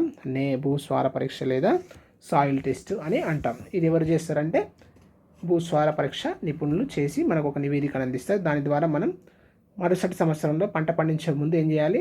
మన పొలంలో ఉన్న ఎరువులను తక్కువగా వాడి లేని ఎరువులను అధికంగా వాడితే ఏమవుతుంది? పంట దిగుబడి అధికంగా వస్తుంది. నెక్స్ట్ వర్మి కంపోస్ట్. నేల కోల్పోయిన పోషక పదార్థాలని పునరుద్ధరించబడాలంటే సేంద్రియ ఎరువులు వాడడమే మంచి పద్ధతి. నేల పోషక పదార్థాల యాజమాన్య పద్ధతిలో వర్మి కంపోస్ట్ అనేది ఒక ముఖ్యమైనటువంటి పద్ధతి. వర్మి కంపోస్ట్ అనేటువంటిది నేలకు పోషక పదార్థాలు అందించడంలో వర్మి కంపోస్ట్ అనేటువంటిది ఒక ముఖ్యమైనది. వర్మి కంపోస్ట్ ఎరువు గురించి తెలుసుకోవడానికి ఒక విజయ గారు కేస్ స్టడీగా ఇచ్చారండి. వింజమూరు మండలంలోని బొమ్మరాజు చెరువు రైతులు రసాయన ఎరువులు వాడటం వల్ల ఎన్నో కష్టాలకు గురి అయ్యారు. ఇందుకు ప్రత్యామ్నాయ మార్గాలను వెతకసాగారు. నేల సంరక్షణ ప్రాముఖ్యతను గురించి రైతులు అవగాహన చేసుకున్నారు. వాళ్ళంతా ఏం చేశారంటే ఒక జట్టుగా ఏర్పడి వ్యవసాయ క్షేత్ర అధికారులు ఉంటారు కదా, వారి సహకారంతో ఏం చేశారంటే వర్మి కంపోస్ట్ కేంద్రాలను ఏర్పాటు చేసుకున్నారు. ఇందుకోసం 10 x 10x1/2 మీటర్ల కొలతలతో వర్మీ కంపోస్ట్ జెడ్లను ఇట్లా ఏర్పాటు చేసుకున్నారు. ఎండ తగలకుండా, వర్షాన్ని తడవకుండా వాటిపైన షెడ్డు కప్పులు వేసుకున్నారు. కొబ్బరి, అరటి, చెరుకు ఆకులు, కొబ్బరి పీచు, ఎండిన మినుము మొక్కలు సేకరించారు. వీటిని 3-4 అంగుళాలు పొరగా వేసి వాటిని కట్ చేసి వాటిని వీటిలో పొరగా వేసి ఏం చేసిండ్రు, నీటితో తడిపారు. ఇలా ఇళ్లలో లభించే వ్యర్థ పదార్థాలు, గ్రామాల్లో లభించే ఎండిన పేడ సేకరించి బెడ్లతో నింపారు. బెడ్ లోపల పచ్చి పేడను కానీ గాజులు, పాలిథిన్, రబ్బరు, ఇతర లోహ ముక్కలు లేకుండా చూశారు. ఇలా బెడ్ తయారు చేసుకున్నారు.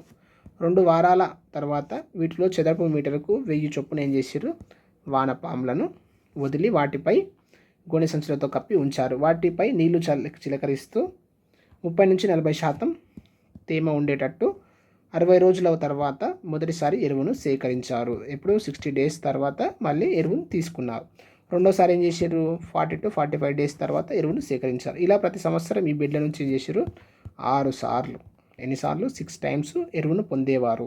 3 టన్నుల జీవ వ్యర్థాలతో 1 టన్ను, మనం 3 రకాల 3 టన్నులు ఉంటుంది కదా, 3 టన్నుల జీవ వ్యర్థ పదార్థాలు ఉంటాయి. ఆ వ్యర్థ పదార్థాల నుంచి వీళ్ళు ఏం చేసిండ్రు, 1 టన్ను, 3 టన్నుల వ్యర్థ పదార్థాలను మనం ఉపయోగిస్తే 1 టన్ను వర్మీ కంపోస్ట్ అనేటువంటిది తయారైంది. 1 టన్ను వర్మీ కంపోస్ట్ ఎరువును పొందారు. ఈ జీవ ఎరువులను వాడటం మొదలుపెట్టిన తర్వాత రసాయన ఎరువుల వాడకం మరియు ఇతర క్రిమి సంహారక మందుల వాడటం ఏమైంది, తగ్గిపోయింది. పంట దిగుబడి ఏమైంది, నాణ్యత మరియు పెరిగిందని వారు తెలియజేశారు. ఎవరు, వింజమూరు రైతులు. వర్మీ కంపోస్టు రసాయనిక ఎరువుల కంటే ఇలా మేలైంది అనేటువంటి, ఎందుకంటే వీటిలో మొక్కకు కావాల్సినటువంటి అధిక పోషక పదార్థాలు అనేటువంటి ఉంటాయి కాబట్టి రసాయన ఎరువుల కంటే కంపోస్ట్ ఎరువు అనేటువంటిది మేలైనది. మరియు ఇది ఎక్కువ కాలం ఉంటుంది, నేల ఆరోగ్యంగా ఉంటుంది, మొక్కకు కావాల్సినటువంటి అన్ని పోషకాలను అందిస్తుంది. నెక్స్ట్ పంచగవ్య. ఇది కూడా ఒక సహజ ఎరువు. పంచగవ్యలో ఉండే ముఖ్యమైన పదార్థాలు ఆవు పాలు, పెరుగు, నెయ్యి, పేడ, మూత్రం. అన్నీ ఆవుకు సంబంధించినటువంటి ఉత్పత్తులే. పాలు, పెరుగు, నెయ్యి, పేడ, మూత్రం. ఆవు పేడను ఆవు నెయ్యితో ఏం చేయాలి, కలపాలి.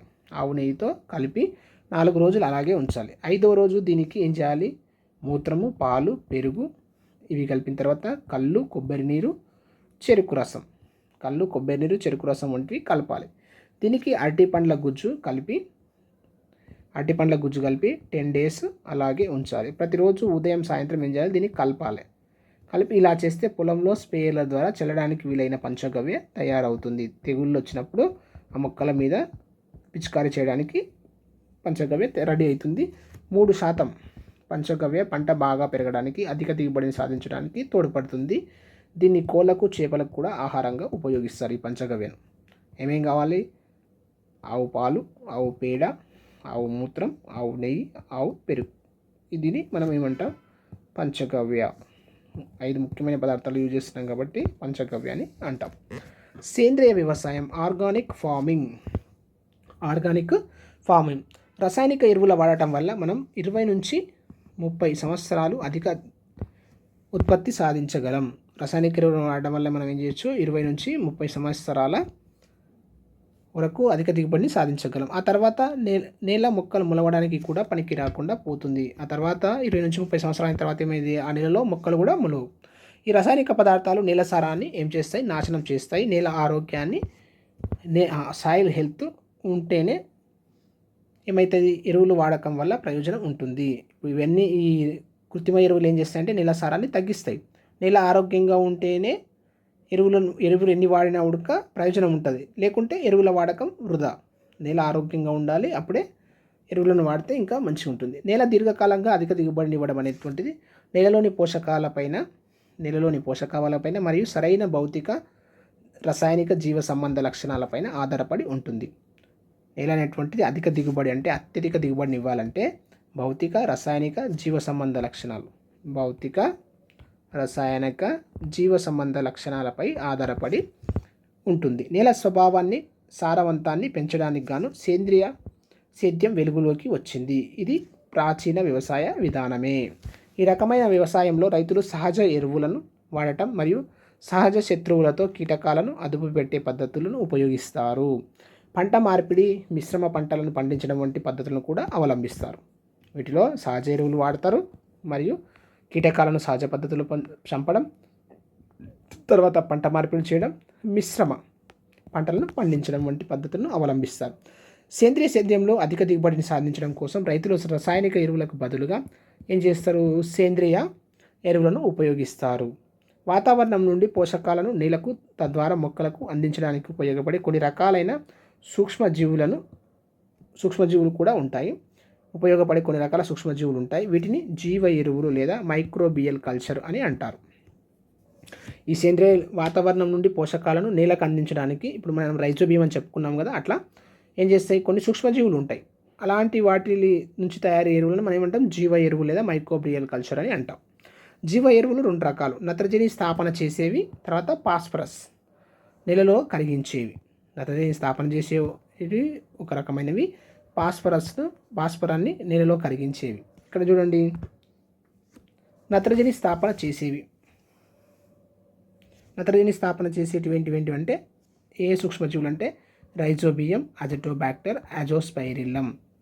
ఈ టేబుల్ చాలా ఇంపార్టెంట్. ఇళ్ళ నుంచి ఒకటి వస్తుందండి, ఖచ్చితంగా 1కి 2 సార్లు నేర్చుకోవాలి. నత్రజని స్థాపన చేసే సూక్ష్మజీవులు ఏంటంటే రైజోబియం, అజిటోబాక్టర్, అజోస్పైరిలం అనేటువంటివి. ఈ 3 ఏం చేస్తాయి? నత్రజని స్థాపన చేస్తాయి. పాస్పరస్ను కరిగించేవి బ్యాసిల్లస్ సూడోమోనస్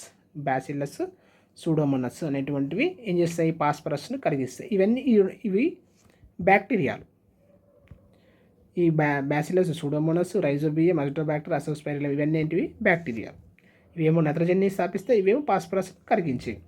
ఇప్పుడు శైవలాల్లో నత్రజని స్థాపించేటివి ఏంటివంటే నీలి ఆకుపచ్చ శైవలాలు. ఇవి శైవలాల రకానికి చెందినవి, నత్రజని స్థాపిస్తాయి. తర్వాత ఫంగై పాస్పరస్ను ప్రేరేపించేవి, పాస్పరస్ కరిగించేవి. ఇందులో 2 టైప్స్ ఉన్నాయి. పాస్పరస్ను అధికం చేస్తాయి, పాస్పరస్ను కరిగిస్తాయి. మైకోరైజా పాస్పరస్ను ప్రేరేపిస్తుంది. పెన్సిలియం అనేటువంటిది పాస్పరస్ను కరిగించేవి. ఈ టేబుల్ చాలా ఇంపార్టెంట్. జీవ ఎరువులు నేల స్వభావాన్ని మెరుగుపరచడమే కాకుండా అధిక దిగుబడిని ఇస్తాయి. సేంద్రియ ఎరువులలో వలె వీటిలో కూడా ఏమవుతాయి? జీవ ఎరువుల్లో కూడా పోషకాలు మొక్కలు నేరుగా తీసుకునేలా ఉండవు. ఇవి వాతావరణం నుండి, నేల నుండి పోషకాలను సంశ్లేషణ చేస్తాయి. ఇవి కూడా జీవ ఎరువులు ఏం చేస్తాయి? వాతావరణం నుండి, నేల నుండి ఏం చేస్తాయి? పోషకాలు ఉంటాయి కదా, ఆ పోషకాలని సంశ్లేషణ చేస్తాయి, తయారు చేస్తాయి. అందుకే వీటిని రైతు మిత్ర ఎరువులు అని అంటారు. వీటిని జీవ ఎరువులను ఏమంటారు? రైతు మిత్ర ఎరువులు అని అంటారు. నెక్స్ట్, కెమికల్ ఫర్టిలైజర్ లేదా రసాయనిక ఎరువులు. మీరు ఎప్పుడైనా యూరియా, ఎన్పికే, సూపర్ ఫాస్ఫేట్ పేర్లు విన్నారు కదా, ఇవన్నీ రసాయనిక ఎరువులు. ఇవన్నీ ఎక్కడ తయారు చేయబడతాయంటే ఫ్యాక్టరీలలో కృత్రిమంగా తయారు చేయబడతాయి. మొక్కలు నేల నుండి చాలా పోషక పదార్థాలను గ్రహిస్తాయని మనం తెలుసుకున్నాం. మొక్కలు నేల నుండి పోషక పదార్థాలు శోషించుకుంటూ ఉంటే నేలలోని పోషకాలు ఏమైతే క్రమంగా తగ్గిపోతూ ఉంటాయి. నేలలో అవి పునరుద్ధరించబడే కొన్ని విధానాల గురించి మనం తెలుసుకుందాం. అదేవిధంగా రసాయనిక ఎరువులను వాడటం వల్ల కూడా నేలలో తిరిగి పోషకాలు ఏమైతే పునరుద్ధరించబడతాయి. డైరెక్ట్ మనం వేసేమైతే నేలలో కూడా పోషక పదార్థాలు పునరుద్ధరించబడతాయి. మొక్కకు కావాల్సిన పోషకాలు తొందరగా తాత్కాలికంగా అందుతాయి. వివిధ రకాల ఎరువుల్లో పోషకాల పరిమాణం వేరువేరుగా ఉంటాయి. అందుకే రైతులు పొలంలో ఎరువులను చల్లడానికి ముందుగానే నేలలో ఏ ఎరువులు పోషకాలు ఎంత పరిమాణంలో ఉన్నాయో తెలుసుకోవాల్సినటువంటి అవసరం ఉంటుంది. వివిధ రసాయనిక ఎరువుల్లో పోషకాల శాతం చూడండి. యూరియాలో నత్రజని, ఫాస్ఫరస్, పొటాషియం. నత్రజని ఎంత ఉంటుంది? 46% ఉంది. ఇవి 2 0% ఉంటాయి. సూపర్ ఫాస్ఫేట్లో ఏముంటుంది? ఫాస్ఫేటే ఉంటుంది. 8 to 9% ఫాస్ఫేట్ ఉంటుంది. అమోనియం సల్ఫేట్ 21% నత్రజని ఉంటుంది. పొటాషియం నైట్రేట్లో 13% ఏముంటుంది? నత్రజని ఉంటుంది. 0% ఫాస్ఫరస్, 4.4% పొటాషియం ఉంటుంది. ఓకే, మనం జీవ ఎరువులు కానీ కంపోస్ట్ ఎరువులను కానీ వాడేటప్పుడు అందులో ఏ పోషకాలు ఎంత పరిమాణంలో ఉన్నాయో తెలుసుకొని దాన్ని కంటే మొక్కకు ఎంత పరిమాణంలో ఈ పోషకాలు అందుతున్నాయని తెలుసుకోవడం చాలా ముఖ్యము. ఈ పోషకాలు ఎంత పరిమాణం ఉన్నాయి, మొక్కకు ఎంత పరిమాణంలో అందుతున్నాయి అన్నట్టు తెలుసుకోవడం చాలా ముఖ్యం. అంతేకాకుండా ఎరువులను ఏ కాలంలో అందిస్తే మొక్క పూర్తి పోషకాలను వినియోగించుకుంటుందో తెలుసుకోవడం కూడా చాలా ముఖ్యం. దానికి ఏం అవసరం, తర్వాత ఏ కాలంలో వినియోగిస్తే అవి వినియోగించుకుంటాయి అనేది కూడా అవసరం. అంతేకాకుండా నేలలోనికి ఎరువులను అందించే అనువైన మార్గాన్ని కూడా పరిశీలించాలి. నేలలోనికి ఎట్లా ఎరువులను అందిస్తే మొక్క పూర్తిగా శోషించుకుంటుంది అనేది కూడా తెలిసి ఉండాలి. ఈ 3 అంశాలు తెలిసి ఉండాలి. ఎరువులను నేలపైన చల్లడమా, లేకపోతే పొలంలోని నీటిలో వేసి కరిగించడమా, లేక నేలపైన ఇట్లా చల్లాలనా, లేకపోతే నీటిలో వేయాలనా, నీటిలో కరిగించాలనా, లేక నేల లోపల మట్టి లోపల ఉంచడమా అనేది పరిశీలించి ఎరువులను వేయాలి. ఎరువుల మోతాదు ప్రభావం. ఎరువుల వాడకం తర్వాత అన్ని రకాల పంటలు ఒకేలా పెరగాల్సిన అవసరం లేదు. ఎరువులు వాడకం తర్వాత మనం ఎరువులు వాడిన తర్వాత ఏమైతే కొన్ని మొక్కలు ఒక ఎత్తుకు పెరుగుతాయి, కొన్ని రకాల మొక్కలు ఇంకో ఎత్తుకు పెరుగుతాయి. పంట రకం పోషకాల పనితనంపై ఆధారపడి అది పంట ఏ రకమైనటువంటి పంట, ఆ పోషకాలు అవి ఎట్లా పనిచేస్తున్నాయి దాన్ని బట్టి ఆధారపడి ఏమైతే మొక్కలు పెరుగుదల అనేటువంటి మనకు కనిపిస్తుంది. స్థానిక వరి రకం బంగారు తీగ మరియు హైబ్రిడ్ వరి రకం IR8 పై నత్రజని ఎరువుల చల్లడం వల్ల కలిగే ప్రభావాన్ని ఇక్కడ ఇచ్చి చూడండి. IR8 మరియు బంగారు తీగనేమో ఎరువులు వాడినట్లయితే ఇట్లా తక్కువ మొత్తంలో పెరిగింది. IR8 అనేటువంటిది అధిక పరిమాణంలో పెరిగింది. ఇది పంటల దిగుబడి. ఇది ఎంత వచ్చింది? పంటల దిగుబడి 8 కంటే ఎక్కువ వచ్చింది. ఇదేమో 4A నత్రజని ఎరువులు. సాధారణంగా రైతులు తమ పొలాల్లో అధిక దిగుబడిని సాధించడానికి ఏం చేస్తారు? రసాయన ఎరువులను ఉపయోగిస్తారు. ఎక్కడ ఎంత ఎరువు వేయాలన్నదే అసలైన ప్రశ్న. ఎక్కడ ఎంత ఎరువు వేయాలి అన్నది మనం తెలుసుకోవాల్సినటువంటి ముఖ్యమైన విషయం. ఎక్కువ ఎరువులు వేస్తే ఎక్కువ పంట దిగుబడి వస్తుందని రైతులు ఆహ్వాపడుతూ ఉంటారు, కానీ ఇది నిజం కాదు. వివిధ రకాల రాసాయనిక ఎరువులు వాడటం వల్ల పంట దిగుబడిలో మనం ఇక్కడ కనిపించింది కదా గ్రాఫ్లో, మనం అధిక పరిమాణంలో నత్రజని ఎరువులను వాడుతూ పోతే అధిక దిగుబడి అలానే వస్తూ ఉంటుందా? రాదు. ఏమవుతుంది? మొక్క తనకు కావాల్సినటువంటి పోషక పదార్థాలు ఎంత అవసరమో అంతనే మాత్రమే తీసుకుంటుంది. మిగతా పోషక పదార్థాలు నీళ్ళలోనే ఉండిపోతాయి. ఉదాహరణకు 120 కిలోగ్రాముల నత్రజని ఎరువును సోనారో 64 అనే గోధుమ పండించే ఒక హెక్టార్ పొలానికి ఉపయోగిస్తే 5.3 టన్నుల గోధుమ ఉత్పత్తి అవుతాయి. 5.3 టన్నుల గోధుమ ఉత్పత్తి అవుతుంది. 120 కేజీల నత్రజని ఎరువును వేస్తే, ఇది సోనారా 64 అనే గోధుమ రకానికి వేస్తే 5.3 టన్నుల గోధుమ పంట దిగుబడి అనేటువంటిది వస్తుంది. ఎంత మోతాదులో ఫాస్ఫరస్, పొటాషియం పోషకాలు గోధుమ పంట వల్ల నేల నుండి శోషించబడతాయో లెక్కించవచ్చు దాని ద్వారా. ఇది ఆ టేబుల్ ఉంది కదా. పంట దిగుబడిని పెంచడానికి నత్రజని సంబంధ ఎరువులను మాత్రమే వాడమని చెప్పడం మంచిదేనా? ఎక్కువ నత్రజని వాడితే ఏమవుతుంది? నత్రజని శాతం నేల లోపల పెరిగి ఏమవుతుంది? నేల ఆమ్లత్వాన్ని పొందుతుంది, అసిడిటీ తత్వాన్ని పొందుతుంది. దీనివల్ల నేలలోని ఇతర పోషకాలపై ప్రభావం కలుగుతుంది. దాంతోపాటు ఇతర పోషకాలు ఉంటాయి కదా, ఆ ఇతర పోషకాలపై కూడా ప్రభావం పడుతుంది. పంటలను పరిరక్షించే పద్ధతులను పాటించడం పంటల సంరక్షణ, క్రాప్ ప్రొటెక్షన్. ఉదాహరణకు మనం ఒక మంచి రకం విత్తనాలను ఎంపిక చేసుకుందాం అనుకోండి. సరైన సమయంలో వాటిని నీళ్ళలో విత్తినాం, అంటే నాటినాం. ఎరువులను సరైన విధంగా వేస్తాం. పొలానికి అవసరమైన నీళ్ళను అందించాం. ఈ జాగ్రత్తలు సరిపోతాయా? అంటే ఇవే కాకుండా ఇంకేమైనా కావాలన్నా అంటే ఇంకా కూడా కావాలి. పంటల దిగుబడిని ప్రభావితం చేసే ఇతర అంశాలు కూడా ఉంటాయి. వాటిలో కలుపు మొక్కలు. పంట మొక్కలతో పాటు ఇతర మొక్కలు కూడా నేలలో పెరగడం తరచూ మనం చూస్తుంటాం. వీటిని మనం ఏమంటామంటే కలుపు మొక్కలు అని కూడా అంటాం. వరి పంటతో పాటు పెరిగే కలుపు మొక్కలు చాలా రకాలు ఉంటాయి. పంట మొక్కలు ఇవి ఏం చేస్తాయంటే వీటి యొక్క ఈ కలుపు మొక్కల వల్ల చూడండి, పంట మొక్కలకు పోషక పదార్థాలు వేసినప్పుడు కలుపు మొక్కలు ఏ విధంగా ప్రభావం చూపుతాయి? అవి ఏం చేస్తాయి? పంట మొక్కలకు వేసినటువంటి పోషకాలు ఇవి కూడా స్వీకరిస్తాయి. పంట మొక్కలకు సూర్యరశ్మి అందకుండా చేయడం, పంట మొక్కలకు నేలలోని నీటి అందుబాటు తగ్గిపోవడం, వీటి వల్ల కలుపు మొక్కలు పంట దిగుబడిపై ప్రభావం చూపుతాయని గుర్తించారు కదా. పొలంలో కలుపు మొక్కలను నివారించకపోతే ఏమవుతుంది? పంట మొక్కలతో పోటీపడి పంట దిగుబడి అనేటువంటిది తగ్గిపోతుంది. నెక్స్ట్, కీటకాల వల్ల మొక్కలకు వచ్చేటువంటి వ్యాధులు. కలుపు మొక్కలను తొలగించడం మరియు కీటకాల వల్ల వచ్చే వ్యాధులు. కలుపు మొక్కల బారి నుండి కాకుండా పంటలను కీటకాల బారి నుండి కూడా కాపాడుకోవాలి. కొన్ని కీటకాలు కాండాన్ని తింటాయి, కొన్ని ఆకులను కొరికి వేస్తాయి, కొన్ని వేళ్లను నాశనం చేస్తాయి. అయితే కొన్ని కీటకాలు మొక్కలకు ఉపయోగపడేవి కూడా ఉన్నాయి. కొన్ని కీటకాలు ఏం చేస్తాయి? మొక్కలకు ఉపయోగపడే కీటకాలు కూడా ఉన్నాయి. ఉదాహరణకు చాలా రకాల కీటకాలు పరాగ సంపర్కం, ఇప్పుడు మన కందిరి కానీ, తేనెటీగలు కానీ, సీతకోక చిలుకలు కానీ, ఇవన్నీ ఏం చేస్తాయి? మొక్కలకు పరాగ సంపర్కం జరుపుకోవడంలో ఉపయోగపడతాయి.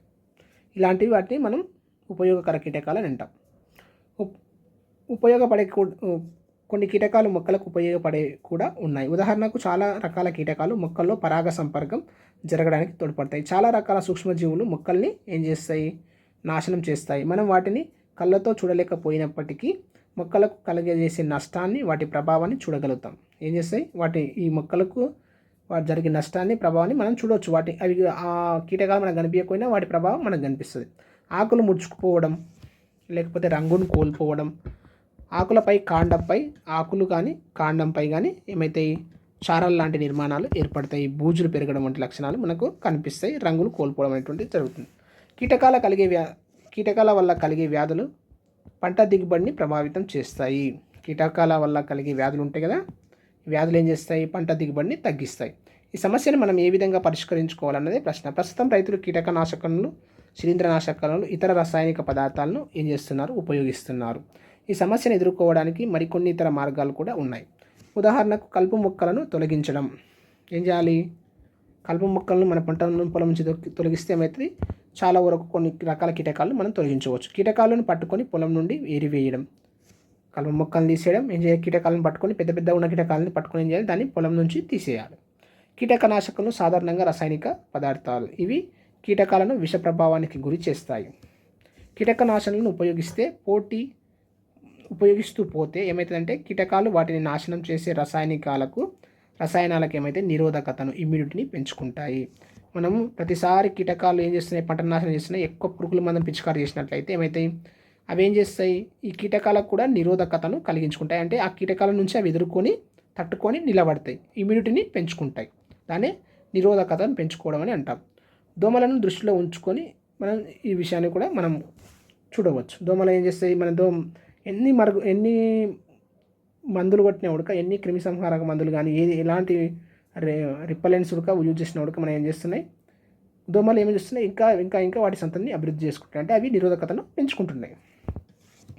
మనం కీటకనాశకాలను, శిలీంద్రనాశకాలను కలుపు నాశనలను వాడటం వల్ల మరో సమస్య కూడా వస్తుంది. అవి ఏమిటంటే అధిక పరిమాణంలో ఈ మందులు నేలలోనికి మిగిలిపోయి ఏమవుతాయి, నేల నుండి వర్షాల్లో పడినప్పుడు ఇవి నీటిలో కరిగి నీటి వనరులో కలుషితం చేస్తాయి. ఎక్కువ మనం ఈ కీటకనాశకాలను, శిలీంద్రనాశకాలను ఇవన్నీ పిచికారి చేసుకుంటే పోతే అవి నేలపైన పడి అవి వర్షం వచ్చినప్పుడు ఆ వర్షపు నీటితో కలిసి నీటి వనరులు ఉంటాయి కదా, చెరువులు, కుంటలు, వాటిలో ఉన్నటువంటి నీటిని మొత్తం కూడా ఏం చేస్తాయి, కలుషితం చేస్తాయి. నేల పొరల్లోనికి దిగి నేలను కూడా కలుషితం చేస్తాయి. ఆ నేల పొరలు ఉంటాయి కదా, ఆ లోపలికి పోయి నేలను కూడా కలుషితం చేస్తాయి. కీటకాల నివారణకు వాడే కీటకనాశకులు మానవులపై ఏ విధమైన ప్రభావం చూపుతాయి. మానవులకు కూడా దానివల్ల వ్యాధులు వచ్చే, క్యాన్సర్ లాంటివి, మరొకమైన చర్మ సంబంధమైనటువంటి వ్యాధులు కూడా వచ్చే అవకాశం ఉంటుంది. ఈ మందులను పొలాల్లో చల్లే రైతులు తరచుగా వీటి ప్రభావానికి గురవుతూ కావడం జరుగుతుంది. కొన్ని రసాయనిక పదార్థాలు రైతు శరీరంలోనికి ప్రవేశిస్తాయి, ఊపిరితిత్తుల్లోకి, రక్తంలోనికి చేరి దీర్ఘకాలిక ప్రభావాన్ని కూడా చూపుతాయి. మనుషులు ఆరోగ్యంపై ఏ విధమైన ప్రభావం చూపుతాయి మనం తెలుసుకోవచ్చు పై తరగతుల్లో. మరొక సమస్య ఏమిటంటే ఈ మందులు కీటకాలన్నిటిని నాశనం చేస్తాయి. కొన్ని రకాల కీటకాలు మొక్కలకు పంట దిగుబడి రావడానికి తోడ్పడతాయి. మనం ఇంత ముందుకు చేర్చుకున్నాం. పంటలకు ఉపయోగపడే కీటకాలు కూడా నశించిపోతాయి. ఈ కీటకనాశకాలను ఉపయోగిస్తే ఏమైతాయి, పంటలకు ఉపయోగపడే కీటకాలు, కందిరీగలు, తేనెటీగలు, సీతాకోకచిలుకలు ఇవి ఉంటాయి కదా, ఇవన్నీ కూడా ఏమైతే నశించిపోతాయి. మన రాష్ట్రంలో ప్రకాశం, గుంటూరు జిల్లాలో అధిక పరిమాణంలో క్రిమిసంహారక మందులను, మన రాష్ట్రం అంటే కాదు ఏపీ, ఇప్పుడు క్రిమిసంహారక మందులను ఉపయోగిస్తున్నారు. అందువల్ల ఉపయోగకరమైన కీటకాలు కూడా చనిపోతున్నాయి. పరాగ సంపర్కానికి తోడ్పడే కీటకాలు చనిపోతే పంట దిగుబడిపై ప్రభావం ఉంటుంది. ఈ పరాగ సంపర్కం చేసే కీటకాలు లేకపోతే ఏమవుతుంది, పంట దిగుబడి అనేటువంటి తగ్గిపోతుంది. ఈ మధ్యకాలంలో పొద్దుతిరుగుడు పంటలో రైతులు చేతి గుడ్డతో ఏం చేస్తున్నారు, పుష్పాలను అద్దుతూ పరాగ సంపర్కం జరిగేటట్టు చేస్తున్నారు. ఉపయోగపడే కీటకాలు తగ్గిపోవడం వల్ల ఈ విధంగా మళ్ళీ మనం ప్రత్యేకమైన భారం మన మీద పడుతుంది. మనం ఈ రసాయనిక మందులను వాడకపోతే అధిక దిగుబడి ఎలా వస్తుంది, ఉత్పత్తి ఎలా పెంచగలుగుతాం అని రైతులు సాధారణంగా ప్రశ్నిస్తుంటారు.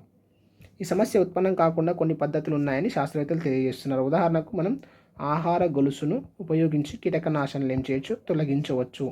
వివిధ ఆవరణ వ్యవస్థలు అనే పాఠ్యాంశంలో మనం ఆహార గొలుసులను గురించి చర్చించాం కదా.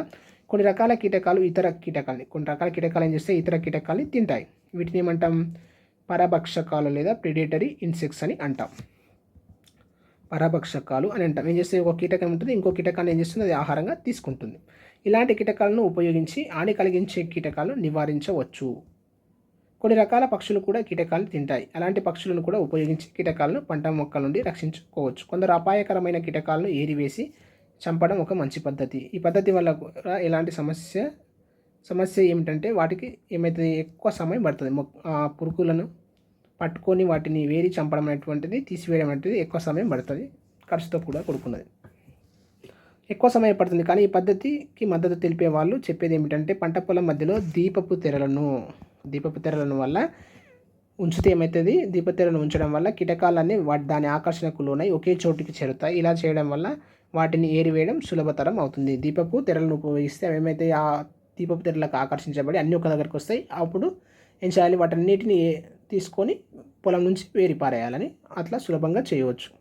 పంట పొలాలలో కీటకాల నిర్మూలన గురించి మన స్నేహితులతో చర్చించవచ్చు. సహజ కీటకనాశన పద్ధతులు న్యాచురల్ పెస్ట్ కంట్రోల్. సాధారణంగా రైతులు కృత్రిమంగా తయారు చేసిన ఎరువులు, సింథటిక్ ఫైరైడ్స్ కీటకనాశనలు ఉపయోగించి పంటలపై వచ్చే కీటకాలను అదుపు చేస్తున్నారు. ఏం చేస్తున్నారు, కృత్రిమంగా తయారు వాటిని ఉపయోగించి ఏం చేస్తున్నారు, కీటకాలను ప్రజెంట్ అదుపు చేస్తున్నారు. వీటితో పాటు కొన్ని సహజ కీటకనాశక పద్ధతులు కూడా ఉన్నాయి. మన రైతులు ఏ పద్ధతులను ఉపయోగిస్తున్నారు? కొన్ని రకాల కీటకాలు మనకు హాని కలిగించే, నష్టం కలిగించే కీటకాలను అదుపులో ఉంచుతాయి. వాటిని ఏమంటామంటే మిత్ర కీటకాలు, ఫ్రెండ్లీ ఇన్సెక్ట్స్ అని అంటారు. చెప్పుకున్నాం కదా. కొన్ని కీటకాలు ఇతర కీటకాలను ఆహారంగా తీసుకుంటాయి. దానివల్ల ఏమవుతాయి, అవి వాటి సంఖ్య తగ్గిపోయి వాటి నుంచి వచ్చేటువంటి వ్యాధులు తగ్గిపోతాయి. అట్లాంటి కీటకాలని మనం ఏమంటాం, వాటిని ఆహారంగా తీసుకునే కీటకాలని మనం మిత్ర కీటకాలు అని అంటాం. ఉదాహరణకు సాలెపురుగు, డ్రాగన్ ఫ్లై, క్రిసోఫా, మిరిబ్స్, లేడీ బర్డ్ బీటిల్ మొదలైన కీటకాలు. ఇవి ఫ్రెండ్లీ కీటకాలు. జెట్స్, ట్రిప్స్, కాండం తొలిచే పురుగులను ఏం చేస్తాయి, ఇవి జెట్స్ కానీ ట్రిప్స్ కానీ కాండం తొలిచే పురుగులను కానీ ఇవి ఏం చేస్తాయి, తింటాయి. ట్రైకోడెర్మా శిలీంధ్రం ఏం చేస్తుంది, కాండం తొలిచే పురుగు గుడ్లలో నివసిస్తుంది. ఇది ఏం చేస్తుంది, కాండం తొలిచే పురుగు ఉంటుంది కదా, పురుగు గుడ్లలో నివసిస్తుంది. ఇది ట్రైకోడెర్మా శిలీంధ్రం అనేటువంటిది. పొగాకును తినే గొంగలి పురుగు, ధాన్యాన్ని తినే గొంగలి పురుగు వంటి వాటిని గుడ్ల దశలోనే వీటితో నాశనం చేయవచ్చు. బ్యాసిల్లస్ దేని ద్వారా, ఈ ట్రైకోడెర్మా శిలీంధ్రం ద్వారా. బ్యాసిలస్ తురింజియస్ వంటి కొన్ని రకాల బ్యాక్టీరియాలు కీటకాలను నాశనం చేస్తాయి. ఈ బ్యాసిలస్ తురింజియస్ ఏం చేస్తుంది, ఒక రకమైన విష పదార్థ జన్యువును కలిగి ఉంటుంది. వాటిపై కీటకాలు అనేటువంటివి వాలవు మరియు వాటిని వ్యాధులు కలిగించలేవు.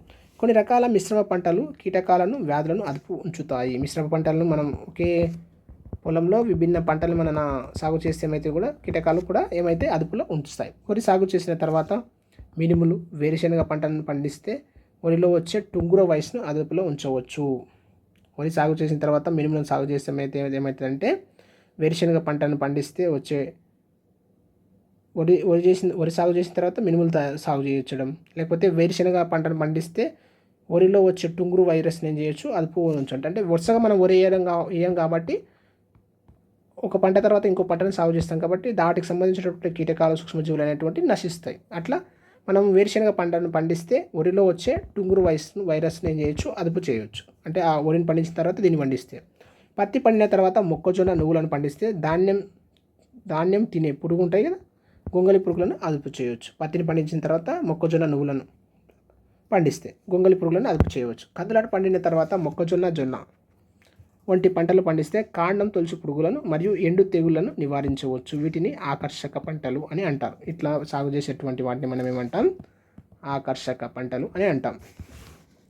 కందులు పండించిన తర్వాత మొక్కజొన్న మరియు జొన్నను పండించడం చేస్తే ఏమవుతుంది, కాండం తొలుచు పురుగులు, ఎండు తెగుళ్ళు కూడా నివారించవచ్చు. ఇలాంటి పంటల్ని మనం ఏమంటామంటే ఆకర్షక పంటలు అని అంటాం.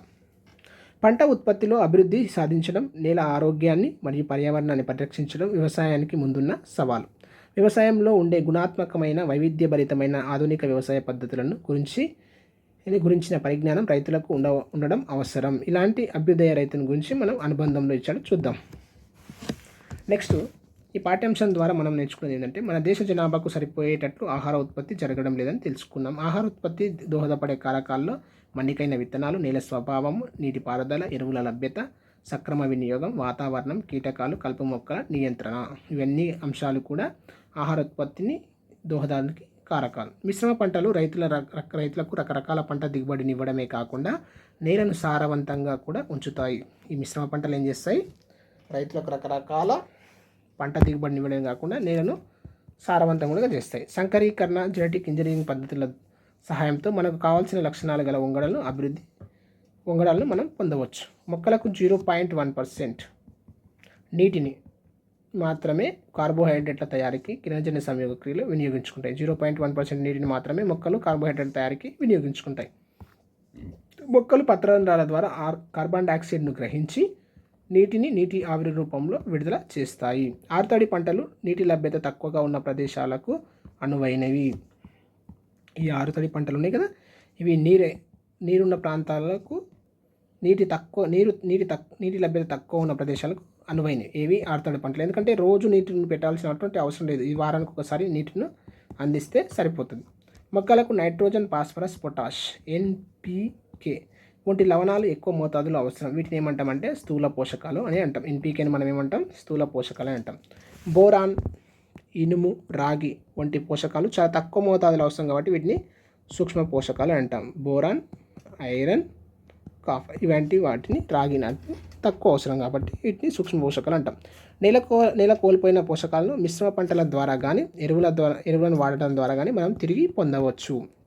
జీవ ఎరువులు వాడటం ద్వారా నేలలో ఏమవుతుంది? హ్యూమస్ శాతం పెరిగి పోషకాలు ఎక్కువ కాలం నేలలో నిల్వ ఉంటాయి. ఏ మొక్క ఆకునైనా పచ్చి రొట్టె ఎరువుగా ఉపయోగించవచ్చు. రసాయనిక ఎరువుల వాడటం కన్నా వర్మీ కంపోస్ట్ వాడడం మంచిది. విచక్షణ రహితంగా ఎరువులను వాడటం వల్ల నేల నీరు కలుషితం అవ్వడం కాకుండా జీవ వైవిధ్యం దెబ్బతింటుంది.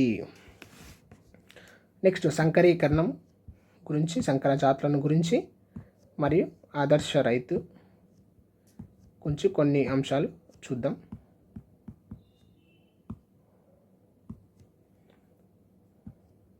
ఈ మధ్యకాలంలో అధిక దిగుబడినిచ్చేటువంటి ధాన్యం, కూరగాయలు వంటి ఆహార పంటలను బయోటెక్నాలజీ ద్వారా శాస్త్రవేత్తలు ఏం చేస్తున్నారు? అభివృద్ధి చేస్తున్నారు. అధిక దిగుబడిని ఇచ్చే ధాన్యం మరియు కూరగాయలు. సంకరీకరణం, జెనెటిక్ ఇంజనీరింగ్ వంటి పద్ధతుల్లో మీరు కోరుకున్న లక్షణాలున్న రకాలను ఉత్పత్తి చేయవచ్చు. టమాటాల పండ్లు సాధారణంగా మెత్తగా ఉంటాయి. అందులో రసం అధికంగా ఉండడంతో ఎక్కువ కాలం అవేంది భద్రపరచడానికి వీలు కాదు. కానీ టమాటాలు గట్టి కండ కలిగి ఉన్నట్లయితే వాటిని భద్రపరచడానికి వీలవుతుంది. కాబట్టి శాస్త్రవేత్తలు ఏం చేశారు? బయోటెక్నాలజీ ద్వారా మనకు ఎంపిక చేసుకున్న లక్షణాలున్న సంకరజాతి రకాలను అభివృద్ధి చేశారు. సంకరజాతి రకాలను ఏం చేశారు? అభివృద్ధి చేశారు. ఏమైంది? వాటి యొక్క మందమైనటువంటి కండ కలిగినటువంటి లక్షణాలు గల వాటిని తీసుకొని ఎక్కువ కాలం అధిక దిగుబడిని ఇచ్చేది కండలా కలిగినటువంటి ఈ రెండింటిని తీసుకొని ఏం చేశారు? సంకరీకరణం చేసి ఏం చేశారు? అధిక దిగుబడి మరియు బాగా మందమైనటువంటి కండ ఉన్నటువంటి ఈ లక్షణాలు కలిగినటువంటి మొక్కలను అభివృద్ధి చేయడం అనేటువంటిది జరిగింది. వాటిని సంకరజాతి రకాలని అంటాం. ద్రాక్ష, బొప్పాయి వంటి పండ్లలో విత్తనాలు లేని సంకరజాతి వంగడాలను ఇలానే ఉత్పత్తి చేశారు. ద్రాక్షలో, బొప్పాయిలో విత్తనాలు లేనటువంటి వాటిని అభివృద్ధి చేశారు. వరి, తృణధాన్యాలు, పప్పు ధాన్యాల్లో సంకరజాతి వంగడాలను కూడా అవసరం. తృణధాన్యాలు, పప్పుధాన్యాలు, కూరగాయలు, పండ్లల్లో ప్రతి దానికి ఉదాహరణలు తీసుకోండి. ముందుగా వాటికి ఉన్న లక్షణాలు రాయండి. పంటలో ఏ మార్పులు చేసుకుని తెలుసుకోండి. తర్వాత ఇది సంకరజాతులు. జన్యుపరంగా వేరువేరు లక్షణాలు ఉన్న రెండు మొక్కల్ని ఏం చేస్తారు? ఇదొక మొక్క అనుకుంటే జన్యుపరంగా దీనికి ఒక లక్షణం ఉంటే ఈ రెండింటిని ఒకే మొక్కలోనికి తీసుకురావడాన్ని మనం ఏమంటాం? సంకరీకరణ అని చెప్తాం. సంకరీకరణ అని చెప్తాం. మొక్కల్ని సంకరణం చేసి మనం కోరుకున్న లక్షణాలతో కూడిన కొత్త రకం వంగడాల్ని శాస్త్రవేత్తలు అభివృద్ధి పరచడం జరుగుతుంది. ఈ విధంగా సంకరీకరణం ద్వారా అభివృద్ధి చెందిన వంగడాలు అధిక దిగుబడిని ఇవ్వడం, అధిక వ్యాధులకు నిరోధకతను కలిగి ఉండడం, తక్కువ నీటిని వసతితో కూడా ఆమ్లయుత నీళ్ళల్లో కూడా పెరగగలగడం వంటి ఉపయోగకరమైన లక్షణాలు కలిగి ఉంటాయి. ఇది అధిక దిగుబడిని వస్తుంది మరియు వ్యాధి నిరోధకతను కలిగి ఉంటుంది, తక్కువ నీటిని తీసుకుంటుంది మరియు ఆమ్లత్వం ఉన్న నేలలో కూడా పెరగగలుగుతుంది. మన దేశంలో సంకరజాతి విత్తనాలను రూపొందించడం స్వాతంత్రానికి పూర్వమే, అంటే 1911 సంవత్సరంలోనే ప్రారంభమైంది. ఆర్థిక వృక్ష శాస్త్రవేత్త అయిన డాక్టర్ జిపి హెక్టార్, ఈయన శాస్త్రవేత్త అండి, అవిభాజ్య బెంగాల్లోని ఢాకా, ప్రస్తుతం బంగ్లాదేశ్లో ఉంది, వరి విత్తనాల రూపకల్పనపై పరిశోధన చేశారు. ఎవరు? హెక్టార్ అనేటువంటి శాస్త్రవేత్త. 1912 లోపల మద్రాస్ ప్రావిన్సెస్లో ఈ విషయంపై వరి పంట నిపుణుడిగా నియమించబడ్డాడు. ఎవరు? GP hectare. 1929లో భారత వ్యవసాయ పరిశోధన సంస్థ ఐకార్ స్థాపించడానికి ముందుగానే బెంగాల్, మద్రాసులో వరి మీద విస్తృతమైనటువంటి పరిశోధనలు జరిగాయి. 1950 నాటికి మన దేశంలో 445 వరి వంగడాలను రూపొందించారు. ఇవి నీటి ఎద్దడి, కరువు, వరదలు, వ్యాధులు మొదలైన వాటి నుండి రక్షణ పొందే విధంగా సంకర జాతులను రూపొందించారు. 445 రకాలను రూపొందించారు. నెక్స్ట్, ప్రయోగశాల కృత్యం. మీరు హైబ్రిడ్ రకాలను ఉత్పత్తి చేయగలరనుకుంటే ఇలా చేయడం ఆసక్తికరంగా ఉంటుంది. అంటే మనం శాస్త్రవేత్తలు ఏ విధంగా హైబ్రిడ్ను తయారు చేసారో మనం కూడా ఈ ప్రయోగం ద్వారా మనం చేయొచ్చు. మీరు మీ సొంత హైబ్రిడ్ పుష్పాలను ఉత్పత్తి చేయాలనుకున్నారా? అయితే కింద చెప్పినట్లు చేయండి. దీనికి కొంత సమయం పడుతుంది మరియు చాలా ఓపిక చేయాల్సినది. ఇందుకోసం మీరు ఎరుపు పసుపు రంగుల చంద్రాకార పూల మొక్కలు అవసరం. 5 నుంచి 6 ఎరుపు రంగు పుష్పాలను ఎంపిక చేసుకోండి. మిగిలిన పుష్పాలను తెంచివేయండి. ప్రతి పుష్పానికి ఉండే కేసరాలని తొలగించండి. పసుపు రంగులో ఉన్న పుష్పాన్ని తీసుకొని ఎరుపు రంగు పుష్పంపై ఉండే కీలాగ్రంపై రుద్ది పరాగ సంపర్కం జరిగేటట్టు చేయాలి. చేస్తే ఏమవుతుంది, ఆ పుష్పం యొక్క పరాగ రేణువులు మరొక పుష్పం యొక్క కీలాగ్రాన్ని చేరి పరాగ సంపర్కం అనేటువంటిది జరుగుతుంది. సంకరణం చేసిన మొక్కలను గుర్తించడానికి పుష్పాల్లో ఉండే కాండాలకు దారాలతో ట్యాగింగ్ చేయాలి, గుర్తును కట్టాలి. ఎందుకంటే కొద్ది రోజుల తర్వాత ఈ పుష్పాల నుండి ఏర్పడే గింజలు సేకరించాల్సి ఉంటుంది. కానీ వారం రోజుల తర్వాత ఏం చేయాలి, నల్లని విత్తనాలు ఏర్పడతాయి. ఈ విత్తనాలను 2 వారాల పాటు ఎండనిచ్చి మళ్ళీ వేరొక కుండీలో నాటాలి. కొత్త మొక్క పెరిగి పుష్పించేంత వరకు జాగ్రత్తగా సంరక్షించాలి. ఈ మొక్క నుండి ఏర్పడే పుష్పాలను పరిశీలించాలి. మళ్ళీ మొక్కల నుండి ఏర్పడే పుష్పాలు ఉంటాయి కదా, వాటిని అవి ఏ రంగులోనే చూడాలి. ప్రతి దశలో మీరు మొక్కను పరిశీలించి మీ పరిశీలన ఏం చేయాలి, నోటెడ్ చేయాలి. ఈ పని చేయడానికి ఏం చేస్తే ఎక్కువ కాలం పడుతుంది, ఓపికతో చేయాల్సి ఉంటుంది. శాస్త్రవేత్తలు చాలా ఓపికతో చేస్తుంటారు. శాస్త్రవేత్తలు టమాటో, పొటాటో మొక్కలను సంకలనం చేసి పోమాటో అనేటువంటి నూతన రకపు మొక్కను అభివృద్ధి పరిచారు. ఈ మొక్కలో కొమ్మలకు ఏం చేస్తాయి, టమాటా పండ్లు కాస్తాయి, వైర్ల వద్ద వేస్తాయి, బంగాళాదుంపలు ఏర్పడతాయి. ఎంత అద్భుతం ఇది! ఇలాంటి రకాలను ఉత్పత్తి చేస్తే రైతులకు చాలా ప్రయోజనకరం. Genetic engineering. అధిక దిగుబడిని సాధించడానికి తోడ్పడే మరొక పద్ధతిని జెనెటిక్ ఇంజనీరింగ్. మనం కోరుకున్న లక్షణాలతో కూడిన పదార్థాన్ని, జన్యువులను మొక్కలోకి ఏం చేస్తారు, ఇంజెక్ట్ చేస్తారు, ప్రవేశపెట్టి కొత్త తరం మొక్కలను పొందవచ్చు. ఇప్పుడు మనం సంకరీకరణం ఏం చేసినాం, 2 మొక్కలను తీసుకొని ఏం చేసినాం, ఈ 2 మొక్కల్లో ఉన్నటువంటి లక్షణాలని ఇంకో మొక్కలోకి తీసుకొచ్చినాం. కానీ ఈ జెనెటిక్ ఇంజనీరింగ్ అట్లా కాదు. మనకు ఏవైతే ఏ లక్షణాలు కావాల్సినటువంటి జన్యువు ఉంటుంది కదా, ఆ జన్యువును మొక్కలోనికి ప్రవేశపెట్టి ఆ లక్షణాలను పొందడం జరుగుతుంది. ప్రవేశపెట్టి కొత్త రకపు మొక్కలను పొందవచ్చు. ఈ రకాలని జన్యుపరంగా మార్పు చెందిన విత్తనాలు అని అంటారు. ఇలా ఏర్పడిన విత్తనాలు మంచి లక్షణాలతో ఉండి వివిధ వాతావరణ పరిస్థితులు ఉండే ప్రదేశాల్లో వివిధ రకాల నేలల్లో కూడా పెరగగలుగుతాయి. ఇలాంటి విత్తనాలనే రైతులకు అవసరం. ఇవి వివిధ ప్రాంతాల్లో పంట ఉత్పత్తులు అభివృద్ధికి తోడ్పడతాయి. వీటిని జన్యు మార్పిడి, జెనెటికల్ మాడిఫైడ్ సీడ్స్ అని అంటారు. తక్కువ కాలంలో పండించడం, అధిక దిగుబడి రావడం, వామన రకపు మొక్కలు కూడా మంచి లక్షణాలే. పంటల దిగుబడిలో అభివృద్ధిని సాధించడం అనేది అంత పెద్ద సమస్య మాత్రం కాదు. కానీ జనాభా పెరుగుదలకు అధిక దిగుబడికి మధ్య సమతుల్యతను సాధించడం, జనాభా పెరిగే కొద్దీ వారికి అవసరమైనటువంటి ఆహార పదార్థాలను అందించడం అనేటువంటి అధిక దిగుబడిని సాధించడానికి అవసరమైన చర్యలన్నీ చేపట్టాల్సి ఉంటుంది. జనాభా పెరుగుదలకు అధిక దిగుబడికి మధ్య సమతుల్యతను సాధించాలంటే అధిక దిగుబడి సాధించడానికి అవసరమైన అన్ని చర్యలు చేపట్టాల్సి ఉంటుంది. జన్యుపరంగా మార్పు చెందిన విత్తనాల ద్వారా ఈ సమస్యను మనం ఏం చేయొచ్చు, అధిగమించవచ్చు. దీనివల్ల మొత్తం విత్తనాలలోనే ఏమవుతుంది, వైవిధ్యం జరుగుతుందంటే సాంప్రదాయ విత్తనాలు ఉంటాయి కదా, తక్కువ దిగుబడినిచ్చేటువంటి సాంప్రదాయ విత్తనాలు అన్నీ ఏమైతే అదృశ్యం అయిపోతాయి. వాటిని పండించకపోతే ఏమైతే ఆ విత్తనాలు కనుమరుగైపోతాయి. వివిధ రకాలైన వ్యవసాయ విధానాల వల్ల మొక్కల్లో నియంత్రించలేని వ్యాధులు, అదుపు చేయలేని క్రిమి కీటకాలు అభివృద్ధి చెందుతాయి. ఇట్లా మనం మార్పు చేసుకుంటూ పోతే ఏమవుతాయంటే వ్యాధులు కూడా, కీటకాల కూడా సంఖ్య కూడా పెరిగిపోతుంది. అందుకే రైతులు నిర్ణీత పరిమాణంలో కంటే అదనంగా కీటకనాశకాలను వినియోగించడం జరుగుతుంది.